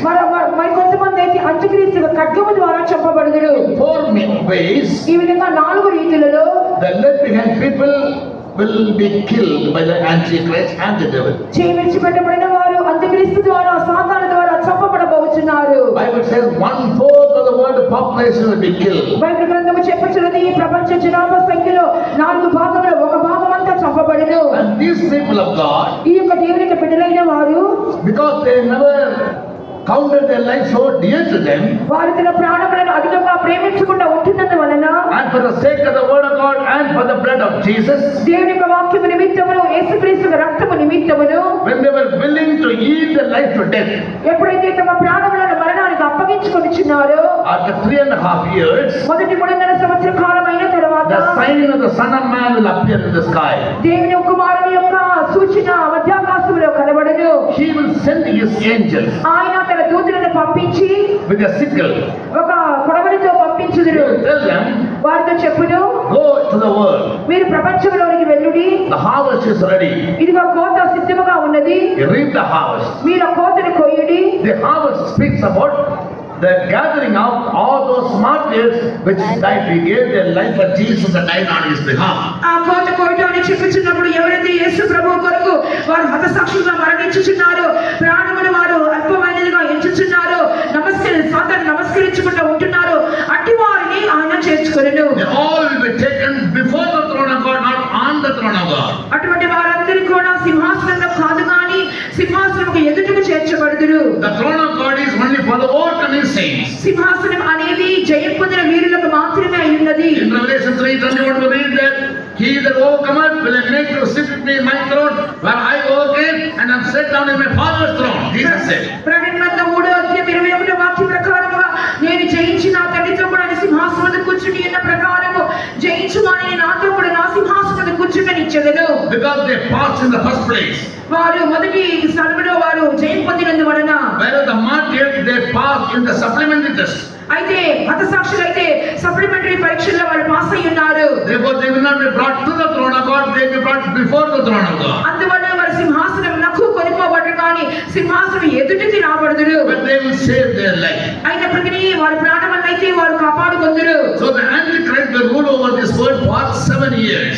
కాబట్టి అంత్యక్రీస్తు అయిన వాడు ఈ లోకములో 7 సంవత్సరములు పరిపాలన చేయబోతున్నాడు. Bible calls it specifically as 1260 days or 3.5 years or 42 months.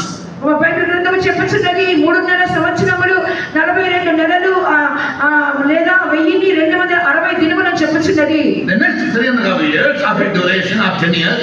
ఆ యొక్క 7 సంవత్సరాల పరిపాలన కాలములోని రెండవ 3.5 సంవత్సర కాలము చూసినప్పుడు He will turn against the Jews, the children of Israel. అతడు ఇశ్రాయేలు ప్రజలైనటువంటి యూదుల వైపుకు వెళ్ళును. For many reasons I can't explain everything tonight in one message. అనేకమైన కారణములు ఉన్నవి. ఈ యొక్క ప్రసంగంలో నేను అన్ని సత్యములు మీతో వివరించలేను. Because the Antichrist will help the Jews to build up their temple in Israel, in ఇశ్రాయేలులో Jerusalem.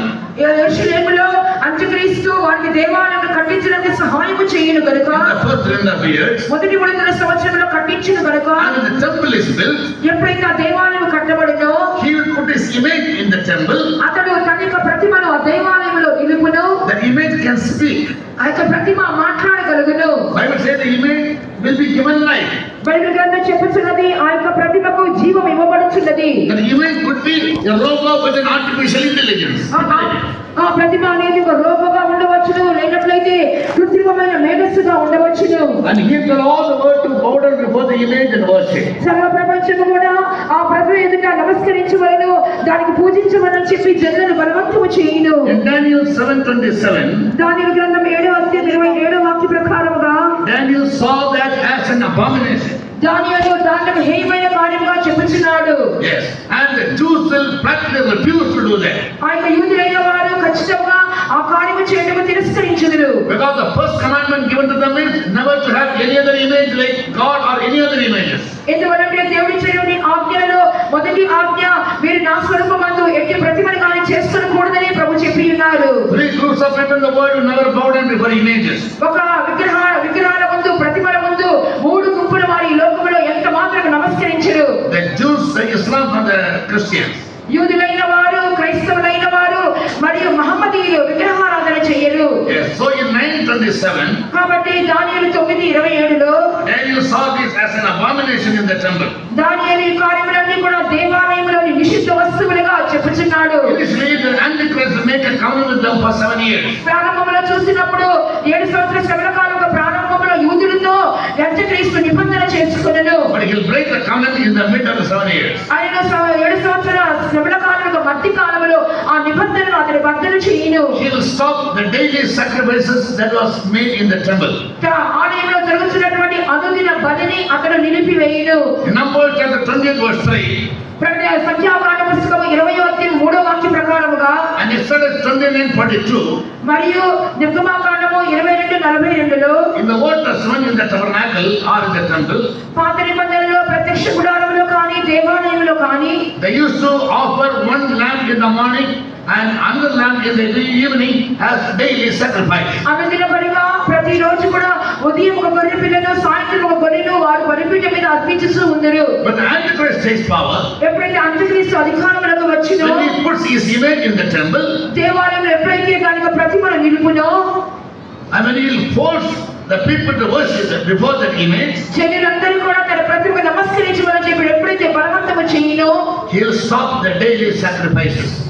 అతడు అనుదిన బలిని నిలిపివేయును. This is a type of the believers are in the faith rooms every morning and evening sacrifices of prayers. ఈ యొక్క దీనికి సాదృశ్యంగా మనము విశ్వాసులైన వారు తన ఇళ్ళలో ఉదయం సాయంత్రం చేసిన ప్రార్థనకు సాదృశ్యముగా ఉన్నది. In the early days in Pentecost, ప్రారంభ దినాల్లో పెంతెకోస్తులో చూసినప్పుడు every believer saw the morning prayer and evening prayer was compulsory. ప్రతి విశ్వాసుల ఇళ్ళల్లో ఉదయకాల ప్రార్థన సాయంత్రం ప్రార్థన తప్పకుండా చేసేవారు. But nowadays all the believers have become busybodies in the world. ఇప్పుడైతే లోకంలో చూసిన విశ్వాసులైన వారందరూ కూడా చాలా అధికమైన పనుల్లో నిమగ్నమైపోతున్నారు. Only 5 minutes they don't come together to pray together in families. కుటుంబాల్లో చూసినప్పుడు అందరూ కూడా కలిసి ప్రార్థించలేకపోతున్నారు. In the faith rooms also, unfortunately, many workers, they don't have a vision about it. విశ్వాస కుటుంబంలో కూడా దురదృష్టవశాత్తు అనేక మంది సేవకులకు ఇటువంటి దర్శనం లేకుండా కనబడుచున్నది. They think everything goes well if we find free time, then we will see to it. వారు అనుకున్నారు సమస్తమే సాఫీగా జరిగిపోతున్నది, 3 పూట్ల అన్ని మనకు సమస్తము దొరుకుచున్నవి. They never make it a law so mandatory for them to observe. ఈ యొక్క ఆజ్ఞ అనేది చాలా ఖచ్చితమో అత్యవసరం అని చెప్పి ఎన్నడూ తలంచట్లేదు. That's the root cause for all your problems.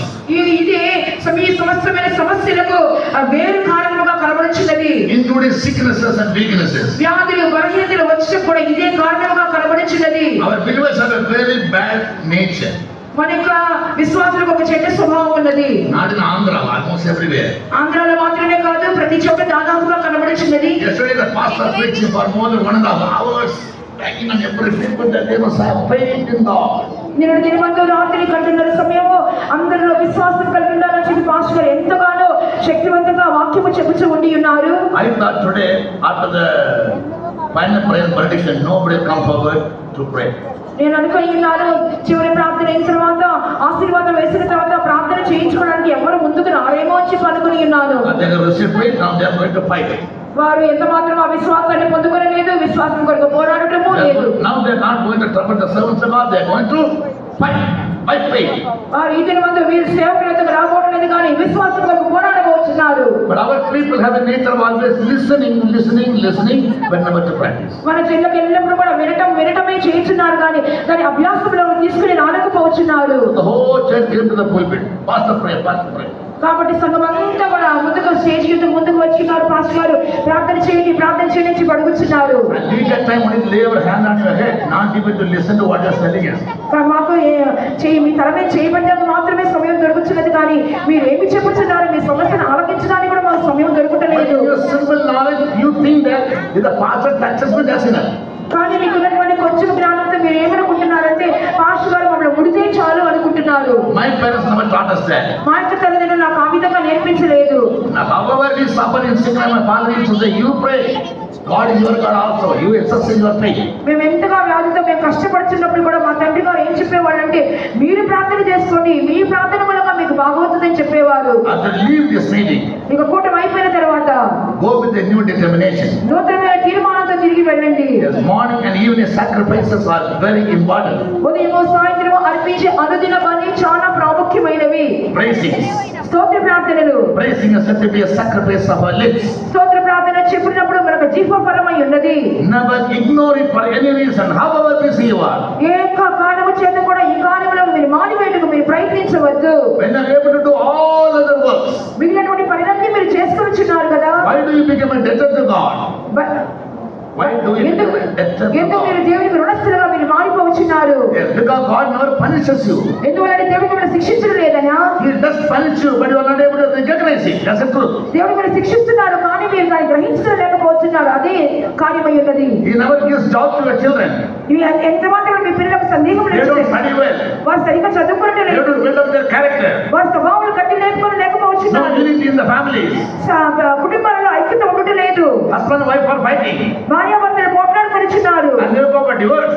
వారు విడాకుల వరకు వెళుచున్నారు. Or they suffer chronic sickness. అధికమైనటువంటి దీర్ఘకాల వ్యాధులతో బాధపడుచున్నారు. Every problem they will trouble the pastor, but they never correct their lives or amend their ways. ప్రతి సమస్య వరకు పాస్టర్ ఎందుకు వచ్చుచున్నారు కానీ దానికి బదులుగా వారి జీవితములను సరి చేసుకుని వారి మార్గములను మార్చుకోవడం లేదు.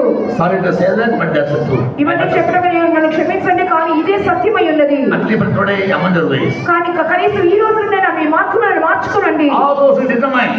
ఎవరైతే తీర్మానం Yes, చేస్తారు. pastor, thank you for this message and counsel. అవును పాస్టర్ మీకు ఇచ్చిన ఆలోచన కొరకు సలహా కొరకు మీకు కృతజ్ఞతమై You ఉన్నాము. have to be acknowledged. ఈ రోజు నేను తీర్మానం There చేసుకుంటున్నాను. is no facing in our families. మన కుటుంబంలో చిన్న సమాధానం లేదు. And that's the root cause for all the problems that we face. మేము ఎదుర్కొంటున్న ప్రతి సమస్యకు అదేనండి కారణము. Now this evening we make up our mind. ఈ సాయంత్రం మీ మనసుని మీరు తీర్మానం చేసుకోండి. From tomorrow we are going to be very faithful in the morning and evening places. రేపటి నుండి ఉదయకాలం చేసే ప్రార్థనలో సాయంత్రం చేసే ప్రార్థనలో మేము నమ్మకస్తులుగా ఉండేదము. Only those who made such a determination put up hands and praise God. అటువంటి తీర్మానం చేసిన వాళ్ళు మాత్రమే చేతులు పైకెత్తండి. Hallelujah. Correct your life. Don't allow the Antichrist to enter your families and destroy your families. మీ జీవితంలో సరి చేసుకోవాలని అంత్యక్రీస్తు మీ కుటుంబంలోకి వచ్చి మీ కుటుంబాలు పాడు చేయడానికి మీరు అనుమతించవద్దు. So the markers will be taken up.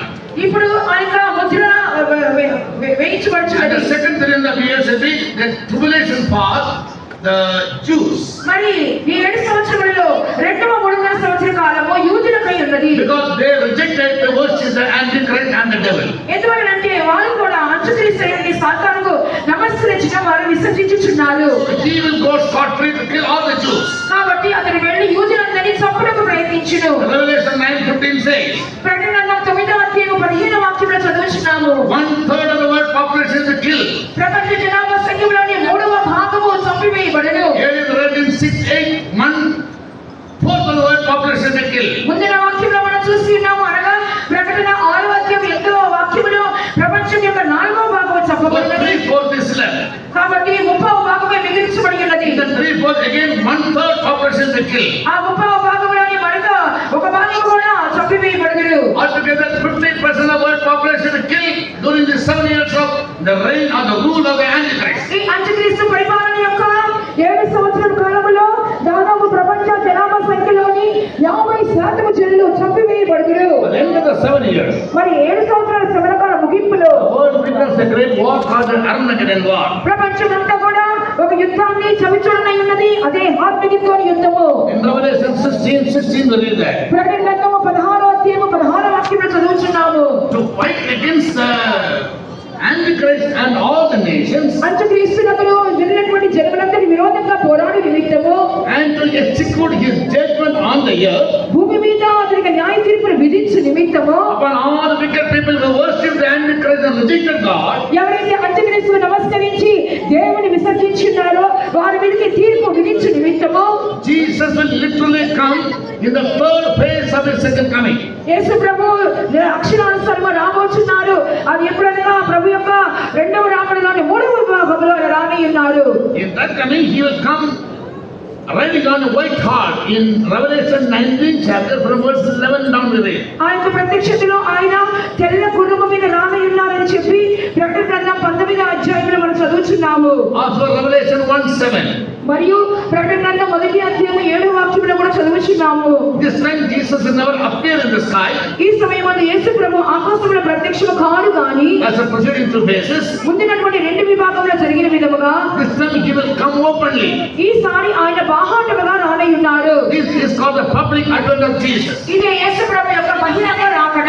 In Revelation 1:7 Bible says, ప్రకటన గ్రంథం 1వ అధ్యాయం 7వ వాక్యంలో బైబిల్ చెప్పుచున్నది. when he publicly openly come, ఆయన ఎప్పుడైతే బహిరంగంగా ఆయన రానై ఉన్నారో all eyes will see him. ప్రతి నేత్రము ఆయనను చూచును. Even those people who pierce him also will see him. ఆయనను పొడిచిన వారు కూడా ఆయన కన్నులారా చూడబోచున్నారు. And they will wave over the evil acts. వారి దుష్ట క్రియలను బట్టి వారు ఎడమని ఉన్నారు. The first time when Jesus came, the Jews they crucified him. ఎప్పుడైతే యేసు ప్రభు మొదటిసారి వచ్చినారో యూదులైన వారు ఆయనను సిలువ వేస్తున్నారు. They remember it. వారు దాన్ని జ్ఞాపకం చేసుకుంటారు. They will look Jesus coming. వారు అప్పుడు యేసు ప్రభుని వారి కన్నులారా చూచుదురు. He'll be coming on a white horse.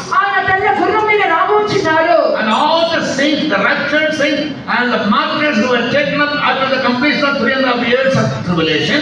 ఎవరైతే రాకడలో ఎత్తబడతారో ఆ యొక్క పరిశుద్ధులు మరియు మొదటి 3,000 సంవత్సరాల కాలంలో హతసాక్షులుగా మరణించినటువంటి ఆత్మ పరిశుద్ధులు అందరూ కూడా ప్రభుతో రాని ఉన్నారు. They also will come with Jesus riding on many horses. వారు కూడా అనేకమైన గుర్రములను ఎక్కి ప్రభు వెంట రాబోచున్నారు.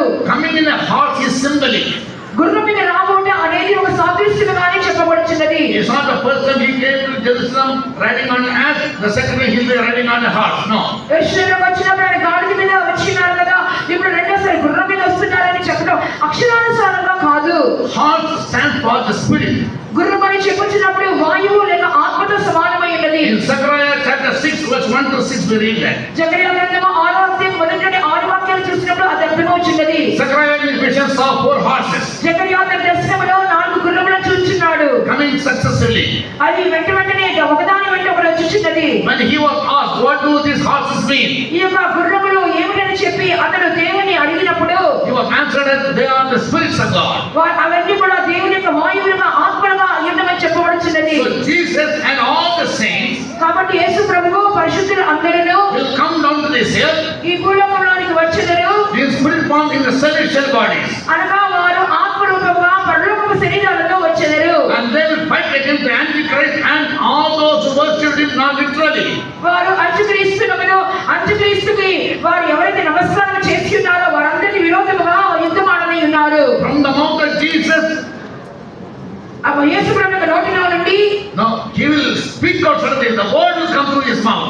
ఆయన నోటిలో నుండి కొన్ని మాటలు పలుకును, కొన్ని మాటలు ఆయన నోటి నుండి బయలు వెళ్ళను. Like a sharp sword. ఆ యొక్క పదునైన ఖడ్గము వలె అవి బయలు వెళ్ళను. And the word will destroy.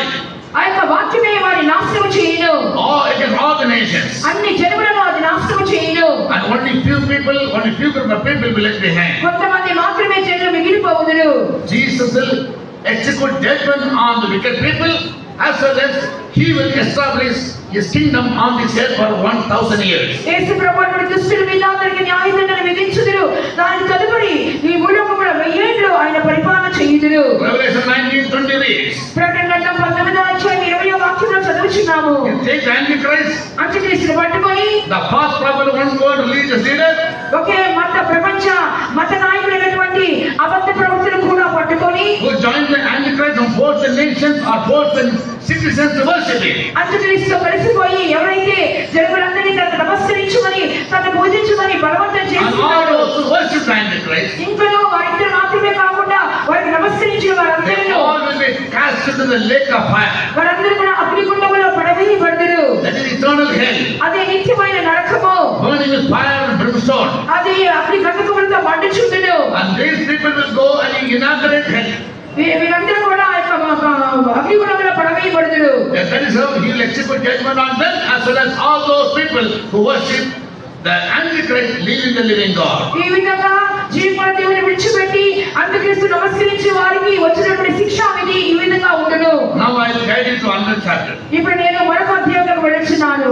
Right. How can we be ready for the rapture? ప్రభువుల అక్కడకు మనం ఎలాగ సిద్ధపడగలము? Turn to the book of Hebrews, chapter 11, హెబ్రీయులకు రాసిన పత్రిక 11వ అధ్యాయానికి వచ్చినప్పుడు to verse 5. 5వ వాక్యాన్ని చదువుకుందాం. Yesterday we heard, నేను దినమందు విని ఉన్నాం. in the book of Hebrews, chapter 11, we come across many saints who were called the heroes of faith, who lived by faith and became converts.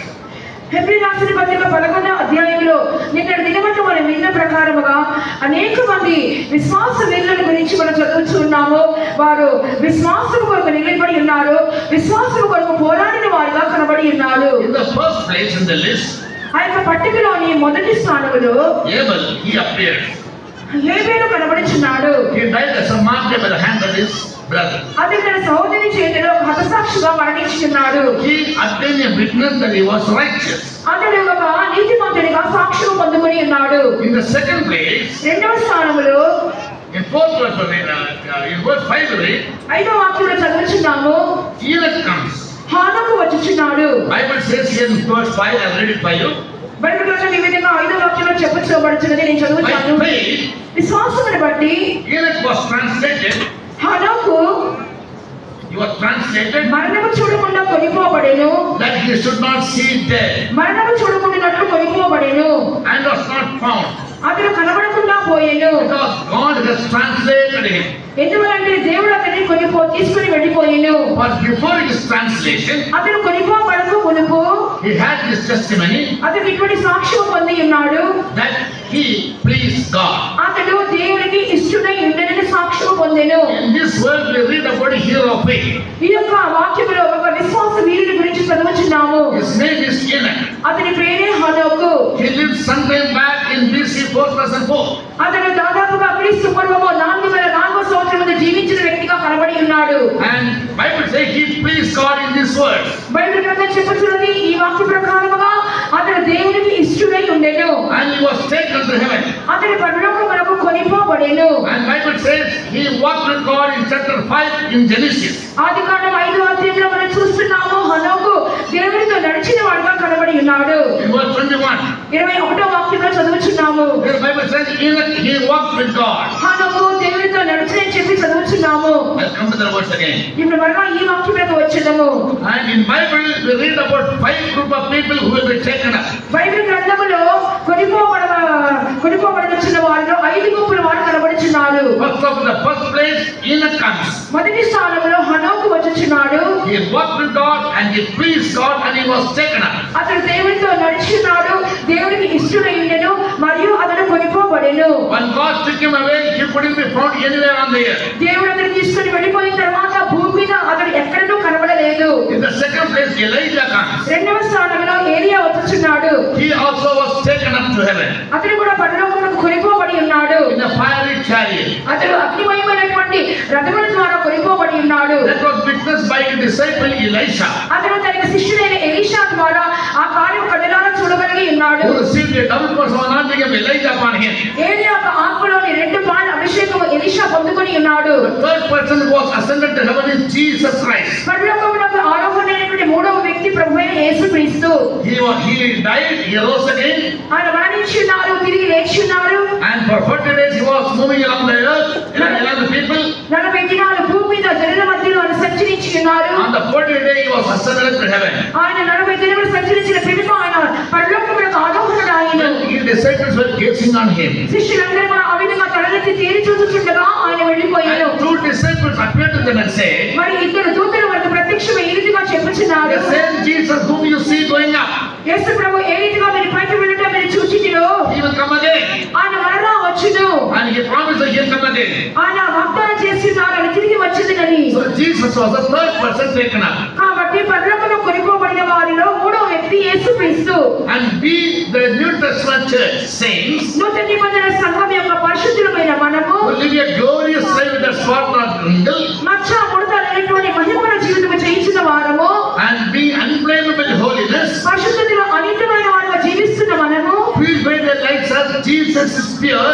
యేసు ప్రభు పవిత్రులుగా తమ తాము పవిత్రులుగా చేసుకున్న వారు Keep all God-given commandments and become holy. దేవుడిచ్చినటువంటి ఆజ్ఞలని పాటించడం వలన పరిశుద్ధత పొందుకున్న వారు And every conversation in their life they are living holy. జీవితం యొక్క ప్రవర్తన యందు పరిశుద్ధంగా జీవించిన వారు Such saints will be taken up. అటువంటి మనుషులు కొనిపోబడదురు. And the dead in Christ will rise first. క్రీస్తు అంటే మృతులైన వారు మొదట లేచుడు. Others who are alive in Christ, ఈ మిగిలినటువంటి క్రీస్తును సజీవులు నిలిచిన వారు they are going to be translated. వారు రూపాంతరం పొందనే ఉన్నారు. Their mortal body will become immortal. వారి మర్చిపోయిన శరీరము అమర్చిగా మార్చబడును. Their terrestrial body will become celestial. వారి భూసంబంధమైన శరీరము పరసంబంధమైన శరీరంగా The మార్చబడును. earthly body will be transformed into a glorious body. భూసంబంధమైన శరీరము మహిమల శరీరముగా మార్చబడును. In Philippians 3:20, Philippi 3:20 Paul says, పౌలు చెప్పుచున్నాడు our wild body will be transformed or changed into a glorious body. మనకు దీన శరీరము ఆ మహిమల శరీరములకు సమ రూపము కలదానిగా మార్చబడును. For that we are looking for Jesus to come again. దాని కొరకు మన యేసు ప్రభు తిరిగి రావాలని చెప్పి ఎదురు చూస్తూ ఉన్నాము. So in case Jesus come tonight, ఒకవేళ ఈ రాత్రికి యేసు వచ్చినట్లయితే we are all living in Jesus. మనమందరం యేసులో జీవించుచున్నాము. Without any blemish in our life. మన జీవితంలో ఎటువంటి దోషం లేకుండా జీవిస్తున్నాము. Yes, we will be able to listen to the sound of him. మనము ఆయన రాకడ యొక్క శబ్దాన్ని వినదము. And the voice of the archangel. ఆయన ప్రధాన శబ్దం And వినవచ్చు. the drum of God. ఆయన దేవుని బూరను వినవచ్చున్నాము. Suddenly our wild body will be changed into a glorious body. అకస్మాత్తుగా ఈ మన దీన శరీరము ఆ మహిమల శరీరముగా మార్చబడును. We will go to heaven మన పరలోకానికి వెళ్దాము. because our conversation is heaven, there Paul says. ఎందువల్ల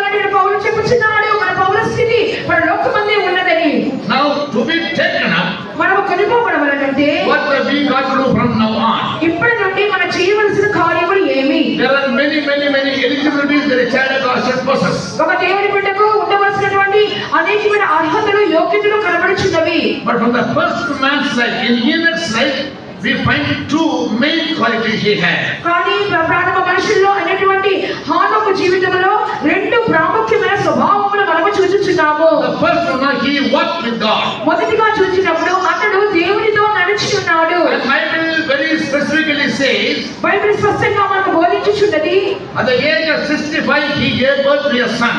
అతనికి 65 సంవత్సరాల వయసులో ఒక కుమారునికి జన్మనిచ్చి ఉన్నాడు. He named him as Methuselah. అతనికి పేరు మెతుషెలా అని పెట్టి ఉన్నాడు. Methuselah was a long living man on earth according to Bible history. Bible యొక్క చరిత్ర ప్రకారంగా భూలోకంలో అధిక సంవత్సరాలు జీవించిన వ్యక్తి మెతుషెలా. When he gave birth to Methuselah, when Methuselah was born, ఎప్పుడైతే మెతుషెలా అని కలిగి ఉన్నాడో, మెతుషెలా జన్మించి ఉన్నాడో, Enoch started walking with God for 300 long years. హనోకు దాదాపు 300 సంవత్సరములు దేవునితో నడవటం ఆపివేసి ఉన్నాడు. For us to live with God for one day is very difficult. 300 సంవత్సరాలు దేవునితో నడిచిన్నాడు. మనకైతే ఒక్క దినము నడవటమే చాలా కష్టంగా కనబడుచున్నది. We live in the spirit proper ways, but to live with Christ for one day very difficult. మనం ఆత్మతో నింపబడటము, ప్రవచించడం ఇవన్నీ చేస్తూ ఉంటాము, కానీ ఒక్క దినము దేవునితో నడవటం అనేది చాలా ఇష్టకరమైన కార్యమే. We receive power every time we wait for anointing, no doubt. అభిషేకంలో కనిపెట్టినప్పుడల్లా మన దేవుని శక్తిని పొందుచున్నాము, దానిలో సందేహం లేదు. But so unfortunate to say that we don't use it. కానీ దురదృష్టవశాత్తు మనం దాన్ని ఉపయోగించుకోవడం లేదు. Yes, we frustrate God's grace and God's power that He keeps giving us every time when He comes to His presence. దేవుని సన్నిధానానికి వచ్చినప్పుడల్లా దేవుడు మనం నింపుచున్నారే, ఆ దేవుని కృపను, ఆ దేవుని శక్తిని మనం నిరంతరము చేయించున్నాము. We make it only as a ritual. అది ఏదో ఒక పారంపర్య ఆచారంగా మార్చివేసుకుంటున్నాము. When pastor says, "Believe this, okay, let's believe this," but for them. Pastor గారు ఆత్మతో నింపడం చెప్పిన వెంటనే వారి కొరకే మనం ఆత్మతో నింపబడుచున్నాము. In the kitchen, how many of us feeling the Spirit? మీరు కిచెన్ వంటగదిలో ఎంతమంది ఆత్మతో నింపబడుచున్నారు? In the car, how many of us feeling the Spirit? కారులో ప్రయాణం చేస్తున్న ఎంతమంది ఆత్మతో నింపబడుచున్నారు? In the housework, who are all feeling in the Spirit? ఇంట్లో పని చేసుకుంటున్నప్పుడు ఎంతమంది ఆత్మతో నింపబడుచున్నారు? Nobody you feel in the Spirit. Why should you feel in the Spirit when you come to the house of God? ఎక్కడ కూడా మీరు ఆత్మతో నింపబడుతుంటే దేవుని ఇంటికి వస్తే మాత్రమే ఎందుకు నింపబడుచున్నారు? According to my analysis, నేను చెబుతున్న విధానం ప్రకారముగా you honor the saints of God and you obey the saints of God. Am I right? దేవుని పరిశుద్ధకు విధేయత చూపిస్తున్నారు, పరిశుద్ధులను కనపరుచుచున్నారు, అందుకే ఆ విధంగా చేస్తున్నారు. They know the value of it. వారు దానికి విలువ వారికి తెలుసు. They want to keep banging on you, do it. అందువల్ల వారు మీరు ఆ విధంగా చేయండి అని చెప్తూ ఉంటారు. You doing only to satisfy them. మీరందరూ కూడా వారిని తృప్తిపరచుకే మీరు చేయించున్నారు. You don't know how to use it. మీరు దాన్ని ఉపయోగించుకోవడం మీకు తెలియడం లేదు. One servant was given one talent. ఒక దైవ సేవకునికి ఒక తలాంతు ఇవ్వబడుచున్నది. Just only one. ఒకే ఒక తలాంతు. He covered in a napkin. అతను ఏం చేస్తున్నాడంటే దాని రుమాలులో కట్టి Dig the ground and hid it there. ఆ భూమిలో తవ్వి దాన్ని పాతి పెట్టి ఉన్నాడు. He tried to trade with it. దాన్ని తీసి ఉపయోగించలేకపోయాను. You know the consequence? దాని పరిణామం ఏంటో మీకు తెలియనా? When the master came and asked account, యజమాని వచ్చి లెక్క అడిగినప్పుడు he said, "I know that you are an austere man, నీవు ఒక కఠినమైన వ్యక్తి అని నాకు తెలియదు. and you are a man who tried to reap where you never persuade the neighbor. ఎక్కడ విత్తని చోట పోయివాడు అని చెప్పి నాకు బాగా తెలియదు. Take away your talent." ఇదిగో నువ్వు ఇచ్చిన తలాంతు నీవే తీసుకున్నావు. He was bound hands and legs and cast into the outer darkness. వెంటనే ఆ యొక్క దాసుని చేతులు కాళ్ళు కట్టబడి వెలుపల చీకట్లోకి దోసివేయబడి ఉన్నాడు. God given grace and God given power must be rightly used by you. You must learn that. దేవుని కృపలో దేవునికి ఇచ్చినటువంటి తలాంతులు సరైన రీతిలో నువ్వు ప్రయోజనపరచుకోవడం నీకు తెలుసుకోవలేను. To use all your talents. నీ తలాంతులను ఉపయోగించుకున్నట్టు కొరకు 1 Corinthians chapter. 1 కొరింథీ 12వ అధ్యాయము. To build up divine characteristics. దైవికమైన స్వభావాలను కట్టి లేపుకొనుటకు. Galatians 5:22. గలతీ 5:22 ప్రకారము. To be led by the Holy Spirit. పరిశుద్ధాత్మ ద్వారా నడిపించబడుటకు. Romans 8:12. రోమా 8:12 ప్రకారము. All those who are led by the Spirit of God, they are the sons of God. ఎవరైతే దేవుని ఆత్మ ద్వారా నడిపించబడుతున్నారో దేవుని కుమారులై ఉంటున్నారు. Again, being to be guided by the Holy Spirit. ఇందులో పరిశుద్ధాత్మ ద్వారా మార్గదర్శకం చేయబడిన నిమిత్తము. It alone can reprove you of sin, righteousness and judgment. ఆ పరిశుద్ధాత్మ మాత్రమే పాపముల గురించి, నీతిని గురించి, తీర్పుల గురించి నీకు ఒప్పుకొని చేయను. And that the Spirit of God with the race of Jesus may quicken your mortal bodies with all the sicknesses and death. You must use the Holy Spirit. మరియు మృతులలో నుండి క్రీస్తు లేపినవాని ఆత్మ మీలో నివసించినట్లయితే మీ మృతమైన శరీరాలను జీవింపజేయనని మీరు విశ్వసించవలెను. Romans 8:11. Roma 8:11 చదువుచున్నాము. You fail to do all these things. ఈ కార్యములను చేయడంలో విఫలమవుచున్నారు. Again, you must grow in knowledge, in understanding, in the fear of God and in discretion ఇంకను and might. ఇంకను దైవ జ్ఞానమందును దేవుని వివేకమందును తెలివితేటల యందును దైవ భయమందును మీరు ఎదుగుచున్న వారుగా ఉండవలెను. Isaiah 11:2. యెషయా గ్రంథం 11వ వాక్యము. For all these purposes God is anointing you. ఈ కారణాలన్నిటి కొరకే దేవుడు మిమ్మల్ని అభిషేకించుచున్నారు. You are not, I don't blame you, but you are foolish, you are accepting. మీ మీద నేను ఎంత పాపకులు కానీ మీరు ఈ విధంగా బుద్ధిహీనులుగా ఈ విషయంలో కనబడుచున్నారు. You don't understand why I receive the power, why pastors tell me to fill in the spirit and receive the power of God. మనం ఎందుకు శక్తితో నింపబడుచున్నామో, పాస్టర్ ఎందుకు ఆత్మతో శక్తితో నింపబడమని చెప్పుచున్నారని అర్థం చేసుకోలేకపోతున్నాము. Not to jumble it before them as a drama. ఏదో ఒక నాటకం వలె వారి ముందు మాత్రమే కనబడుచుకోకూడదు. Understand the truth. సత్యమును మీరు అర్థం చేసుకోండి. Use the Holy Spirit. పరిశుద్ధాత్మను ఉపయోగించుకోండి. Develop your character. మీకు స్వభావం, Grow in wisdom. జ్ఞానములో ఎదగండి. Be quickened by the power of God. దేవుని శక్తి ద్వారా జీవింపజేయబడండి. Be healed of all your ailments. ప్రతి విధమైన బలహీనతలను స్వస్థత పొందుకోండి. These are the purpose of why you are anointed. ఇందువల్లే కదా మీరు అభిషేకించబడి ఉన్నారు. Don't always come to the servants of God, pastor, lay your hand and lay your hand on him. ఎల్లప్పుడూ pastor ఎందుకు వచ్చి పాస్టర్ వారు నా తల మీద చేయబట్టండి చేయబట్టండి అడుగుతూ ఉండదు. In that case, God should have never anointed you. He should have anointed only us. అట్లయితే దేవుడు మిమ్మల్ని అభిషేకించలేదు. But equally, He has anointed you also. దేవుడు మమ్మల్ని మాత్రమే కాదు మిమ్మల్ని కూడా అభిషేకించి ఉన్నారు. Time is running out. May I stop it? సమయం అయిపోయినది. ఈ విధంగా నేను Yes, be మాట్లాడలేకపోతున్నాను. wise, never be foolish. కాబట్టి జ్ఞానవంతులుగా ఉండండి, బుద్ధిహీనులుగా ఉండవద్దు. And about Enoch, Bible says, హనోకు గురించి దేవుని గ్రంథం చెప్పుచున్నది. as soon as Methuselah was born, ఈ మెతుసెల జన్మించిన తర్వాత he started working with God. Why? అతడు దేవునితో నడుచుటకు ప్రారంభించున్నాడు. ఎందుకొరకు? In the New Encyclopedia, the meaning of Methuselah is defined as ఆ యొక్క న్యూ ఎన్సైక్లోపీడియా ప్రకారంగా మెతుషెల అంటే దాని అర్థం ఏమనగా it shall be sent. It shall be sent. అది పంపించబడును. Second meaning is a man with a javelin or a dart. రెండవ అర్థం ఏమనగా ఒక ఈట తన చేతిలో కలిగిన వాడు అని అర్థమై ఉన్నది. In the Hebrew Encyclopedia, ఆ యొక్క హిబ్రీ ఎన్సైక్లోపీడియా ప్రకారంగా the word Methuselah is mentioned as మెతుషెల అనే పదము ఈ విధంగా చెప్పబడుచున్నది. his death shall send a big deluge in the world. అతని యొక్క మరణము ద్వారా ఈ యొక్క భూలోకములో గొప్ప నాశనము కలుగచేయబడును. Methuselah's death will bring a big deluge, a big flood into the world. మా మెతుషెల యొక్క మరణము ద్వారా గొప్ప జలప్రళయము లేక వరద ఈ లోకములోనికి వచ్చును అని అర్థము. Or a great judgment upon the earth. లేదా ఈ భూలోకంలో గొప్ప న్యాయ తీర్పు రాబోచున్నది. Because in the days of Enoch, ఎందువలన హానోకు దినములలో people were not living a godly life. They were living an ungodly life. జనులు భక్తిగల జీవితము చేయకుండా భక్తిహీనమైన జీవితము చేసి ఉన్నారు. And Enoch was a prophet because he walked with God. హనోకు ఒక ప్రవక్తగా కనబడి ఉన్నాడు. ఎందువలంటే అతను దేవునితో నడుచున్నాడు. Jude verse 14 and 15. యూదా పత్రిక 14-15 వాక్యములలో Enoch prophesied, హనోకు ప్రవచిస్తున్నాడు. the Lord will come with 10,000 of his saints. దేవుడు తన 10,000 మంది పరివారంతో కూడా వచ్చెదరు. To execute judgment upon the earth.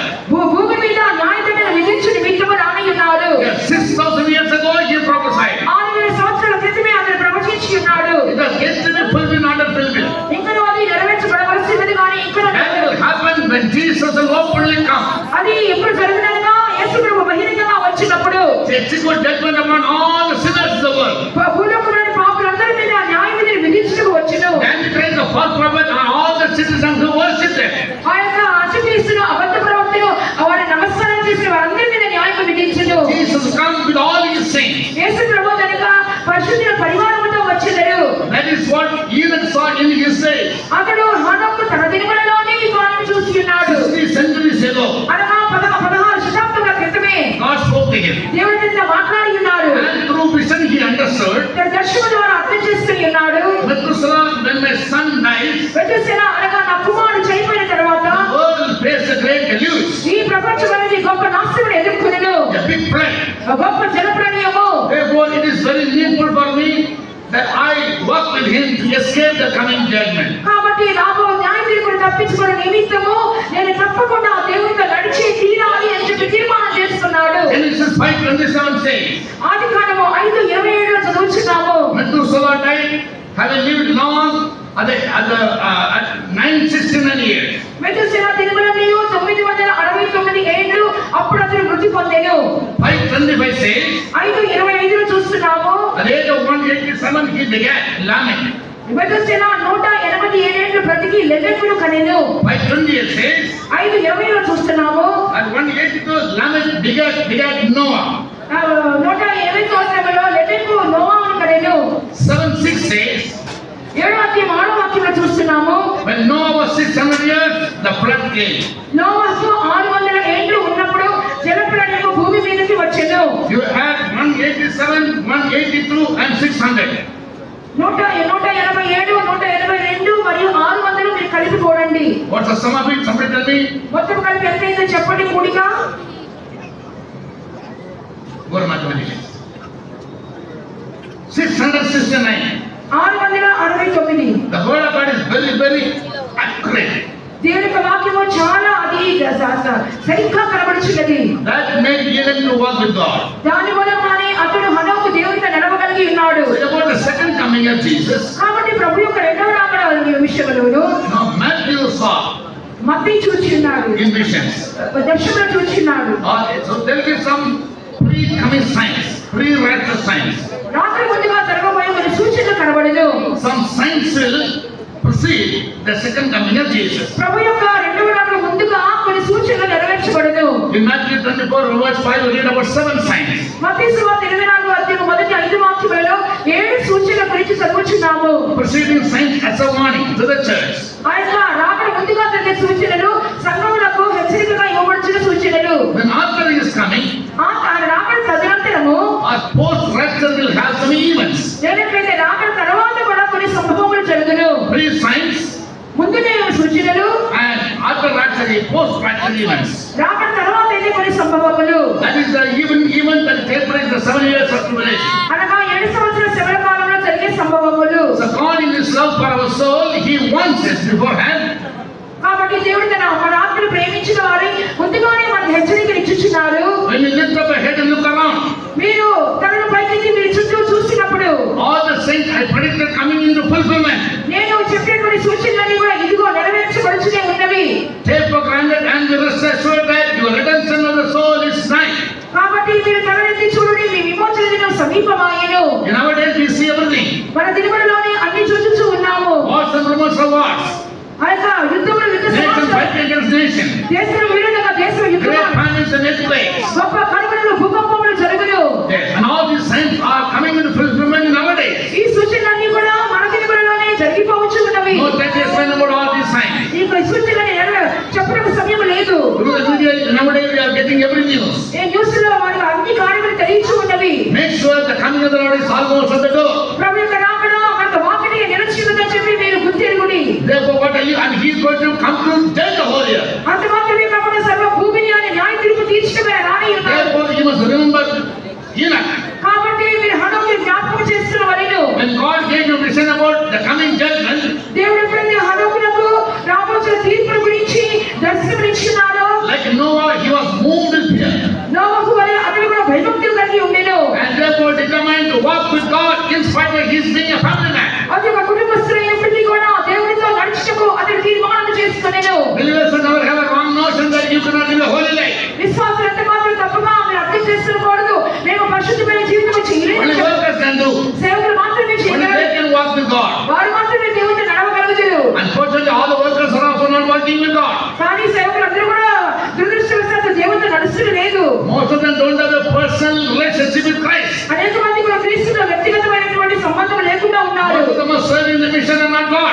అనేక మంది మిషన్ కి సేవ చేస్తున్నారు కానీ దేవునికి సేవ చేయడం లేదు. The tree is known by the fruits, and their life, their character, their work prove that what type of life they are living. వృక్షం అనేది దాని ఫలముల ద్వారా గుర్తించబడుతున్న విధముగా వారి యొక్క స్వభావములు, వారి యొక్క క్రియలు చూస్తున్నప్పుడు వారు ఎటువంటి వారో మనం గుర్తుపట్టగలము. But the most vital thing in your life is మన జీవితంలో అతి ప్రాముఖ్యమైన విషయం ఏమనగా maintaining a close relationship and intimacy with Jesus Christ. యేసు ప్రభుతో, యేసు క్రీస్తుతో ఒక సన్నిహితమైనటువంటి సంబంధ బాంధవ్యం కలిగి ఉండుడి. In your personal life, మీ వ్యక్తిగత జీవితంలో Enoch had wife and children, ఒకవేళ మనం దేవుని బిడ్డగా ఉండవచ్చును. yet he could walk with God. హనోకు దేవునితో నడవగలిగి ఉన్నాడు. Alone, not one day or 2 days or 100 years or 200 years, 300 long years. ఒక రోజు 2 రోజుల కాదు. హనోకు కుటుంబ సభ్యుడిగా ఉంటున్నప్పటికీ 300 దీర్ఘకాల సంవత్సరములు నడవగలిగి ఉన్నాడు. Very incredible. అది చాలా విశిష్టమైనది. We can't simply believe it. మనం ఏదో ఊరికే నమ్మలేము. He did that. అది నిశ్చయంగా చేసి And ఉన్నాడు. therefore he set an example for you and me. అందుకే అతను నీకు నాకు ఒక మాదిరి ఇచ్చాడు. And he had the spirit of prophecy to analyze what's going to happen in future. రాబోయే దినములలో జరిగే సంభవాల గురించి హనోకు ప్రవచనం కూడా చెప్పి ఉన్నాడు.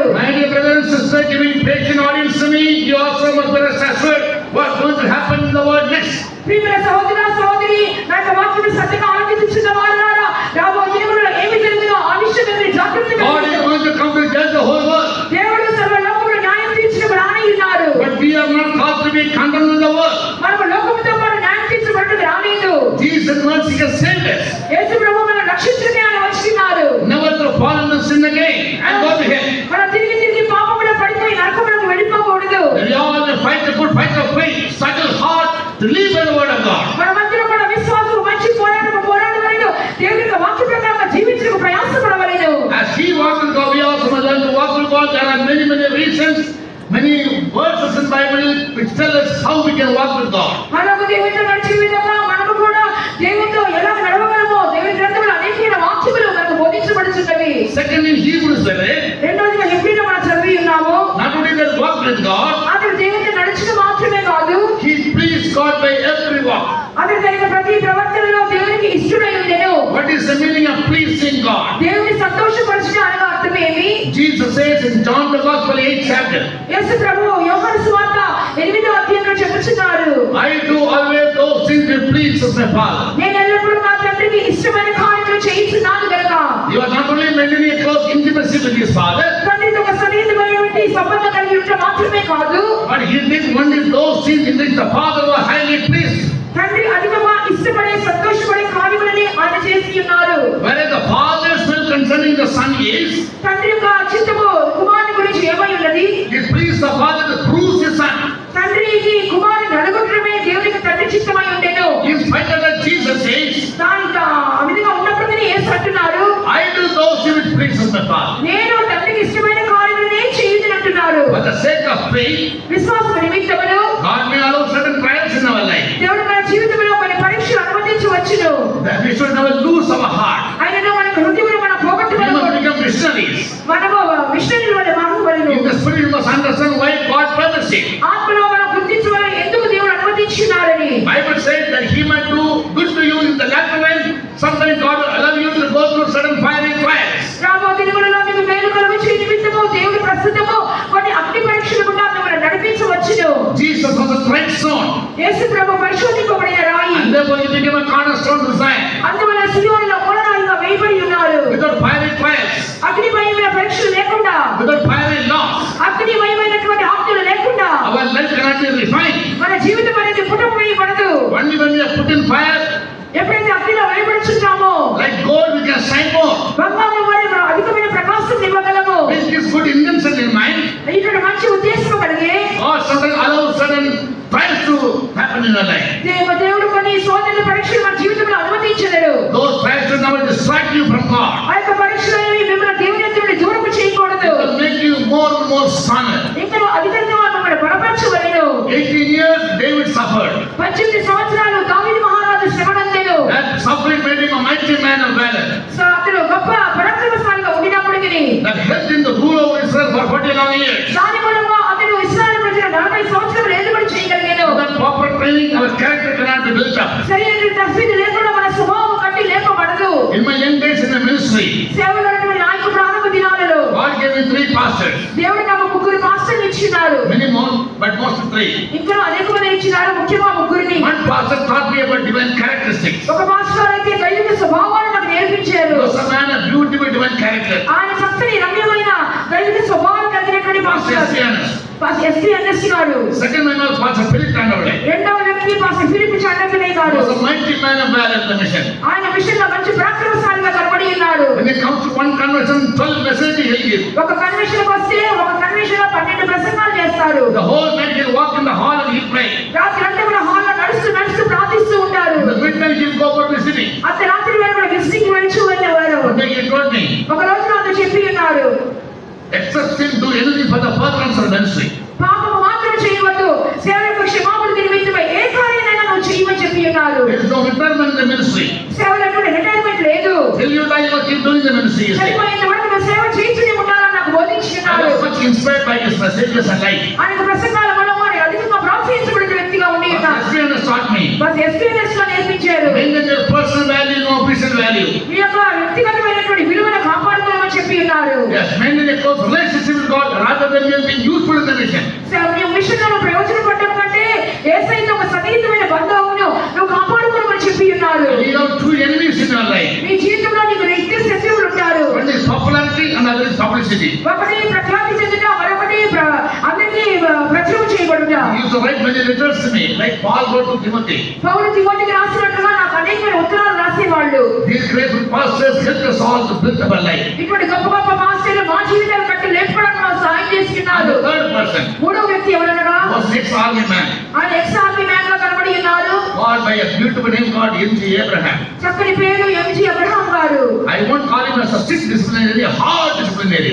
ఆయన ఖచ్చితమైనటువంటి క్రమశిక్షణ నేర్పేవారు అని చెప్పడం కానీ కఠినమైన క్రమశిక్షణ నేర్పించినారు. For a small mistake, he'll give us such punishment nobody can bear up that. చిన్న చిన్న తప్పిదాలకు కూడా కఠినమైన శిక్ష విధించేవాడు ఎవరు కూడా తట్టుకోలేకపోయేవారు. I learned discipline from his training. ఆయన తరబితి మూలంగా నేను క్రమశిక్షణ నేర్చుకుని ఉన్నాను. Therefore, Bible says, obey the leaders. కాబట్టి బైబిల్ చెబుతున్నది మీరు నడిపించే వారికి లోబడి ఉండుడి. Follow their faith. వారి విశ్వాసమును అనుసరించుడి. That's what you also must learn from the leaders. అదే విధంగా మీరు కూడా నడిపించే వారి యొక్క నేర్చుకోవాలను. Pray for them. వారి కొరకు ప్రార్థించండి. God may give them a long life and extraordinary vision. వారికి దీర్ఘాయువు దయచేయవలెను. ఇందులో అధికమైన దర్శనములు వారు That they దయచేయవలెను. may nourish up and cherish up the church. వారి సంఘమును వారు పోషించి సంరక్షించువారుగా By the word of truth. వారి సత్యమును బోధించువారుగా ఉండవలెను. And even it please God. ఈ విధంగా హనోకు దేవునికి సంతోషపరిచెను. The meaning of the word please is సంతోషపరిచిన అనగా అర్థం ఏమనగా make it happy, మరి ఆయన మనం ఉల్లసింప చేయుట, satisfy, మన తృప్తిపరచుట, fulfill the desire, వారి యొక్క వాంఛలు నెరవేర్చుట, do everything for his pleasure. వారి యొక్క సంతోష నిమిత్తమై ఏ కార్యమైనను చేయుట. There are many synonyms for one word called please. ఆ యొక్క దేవునికి ఇష్టమై ఉండే అనే పదములలో అనేకమైన పర్యాయ పదములు చూస్తున్నాం. Whatever we do, ఏంటి మనం చేసినదో we must never do it for our own self glory, మన యొక్క స్వంత మహిమ కొరకు మనం ఏమీ చేయకూడదు. for name or fame or publicity or what, to make a propaganda మన పేరు ప్రఖ్యాతి కొరకు, మన నామ ఘనత కొరకు మనం or ఏమీ for popularity. మన యొక్క ప్రఖ్యాతి కొరకు ఏమీ Paul says our life must be hidden in Christ. పౌలు చెప్పుచున్నాడు మన జీవము క్రీస్తులో దాచబడి ఉండవలెను. There our life will find safety in the Lord. అప్పుడే దేవునిలో మన జీవితం సంరక్షణగా ఉండును. God may use us. దేవుడు మనల్ని He may ఉపయోగించుకోవచ్చు. give us many graces. అనేక కృపను మనకు అనుగ్రహించవచ్చును. But our life must be hidden in Him, and we must do the work silently, and we must make sure of one particular thing. By all means, by all our work, we must please Him. మన జీవితం ఎప్పుడు కూడా క్రీస్తులో మన తాగి ఉండవలెను. మన ఎల్లప్పుడూ జ్ఞాపకం ఉంచుకోవాలి. కార్యమేమనగా మన ప్రతి జీవితంలో క్రియలలో దేవుని నామం మాత్రమే మహిమపరచబడవలెను. So that when the Lord comes again, దాని మూలంగా దేవుడు మరలా తిరిగి వచ్చినప్పుడు as in Matthew 24 we read, మత్తయి సువార్త 24వ అధ్యాయం చదివిన He విధంగా must find us all so doing in the work. మనమందరం కూడా ఆ పని చేయించుట ఆయన చూడవలెను. Whatever ministry God has given you, whether a believer or a worker, ఒక విశ్వాసీన సేవకుడైన దేవుడు మన చేతిలో అప్పగించిన ప్రతి పరిచర్య don't ever say, I have done enough, now I stop doing it. మేము చాలా చేస్తున్నాం ఇక చాలు అని చెప్పి ఆపివేయవద్దు. Even the age of 85, Caleb said, give me the mountain of Anak, I'll possess it. 80 సంవత్సరాల వయసప్పుడు కూడా కాలేబు చెబుతున్నాడు ఆ కొండ ప్రదేశాన్ని నక్కిపో ఏదైనా అనాథులను We జయించదు అంట. definitely are doing the ministry till today by the grace of God. అట్టి ఆత్మలోనే నేను కూడా ఇప్పటి వరకు దేవుని కృపను బట్టి సేవ చేయించున్నాను. That must be the one end in every believer's life also. ప్రతి విశ్వాస జీవితంలో ఇదే తీర్మానమై ఉండవలెను. You have a liability మన ఒక బాధ్యత ఉన్నది. in anointing. మనకు Go into all the world and be a witness to Jesus. లోకములో మనకి ఇవ్వబడిన బాధ్యత ఇవ్వగా సర్వలోకములకు వెళ్ళి Tell the world, Jesus is coming again. యేసు ప్రభువు త్వరగా రానయ్యను లోకముతో చాటించండి. Execute judgment upon wicked people. అన్ని దుష్టుల మీద న్యాయ తీర్పు తీర్చుటకు రానయ్యను. Brothers and sisters, don't continue wickedness and evil ways. సహోదర సహోదరి కీడైన కార్యములు దుష్ట కార్యములు కొనసాగించవద్దు. Receive Jesus and be saved. యేసు ప్రభువుని అంగీకరించండి రక్షణ పొందండి. Jesus saved my life. యేసు ప్రభువు నా జీవితంలో He will save your life also. నీ జీవితంలో రక్షించలేనాడు. Bear witness to Jesus, that is your liability. యేసు కొరకు సాక్షిగా ఉండండి, అదే మీ బాధ్యత ఉన్నది. Servants of God will be ready to go into any part of the world దైవ సేవకులారా ప్రపంచంలో ఏ భాగానికైనా వెళ్ళండి. to do the ministry with implicit obedience, దేవుని సేవను తగ్గింపుతో చేయండి. unmindful of their own comfort, their own convenience, మీ సొంత ఆర్థిక సుఖ జీవితం కొరకు మీరు చేయవద్దు. counting their life not so dear to them. మీ ప్రాణములను ప్రియమైనదిగా మీరు ఎంచుకోవద్దు. With such servants of God, the presence of God will be with them till the world ends. అటువంటి సేవకులతోనే దేవుని యొక్క సన్నిధానము యుగ సమాప్తి వరకు వారు తోడై ఉండును. In doing this liability, fulfilling this liability, ఇటువంటి ఈ విధంగా మన బాధ్యతను నెరవేర్చుకొచ్చినప్పుడు learn to walk with God and please Him. Do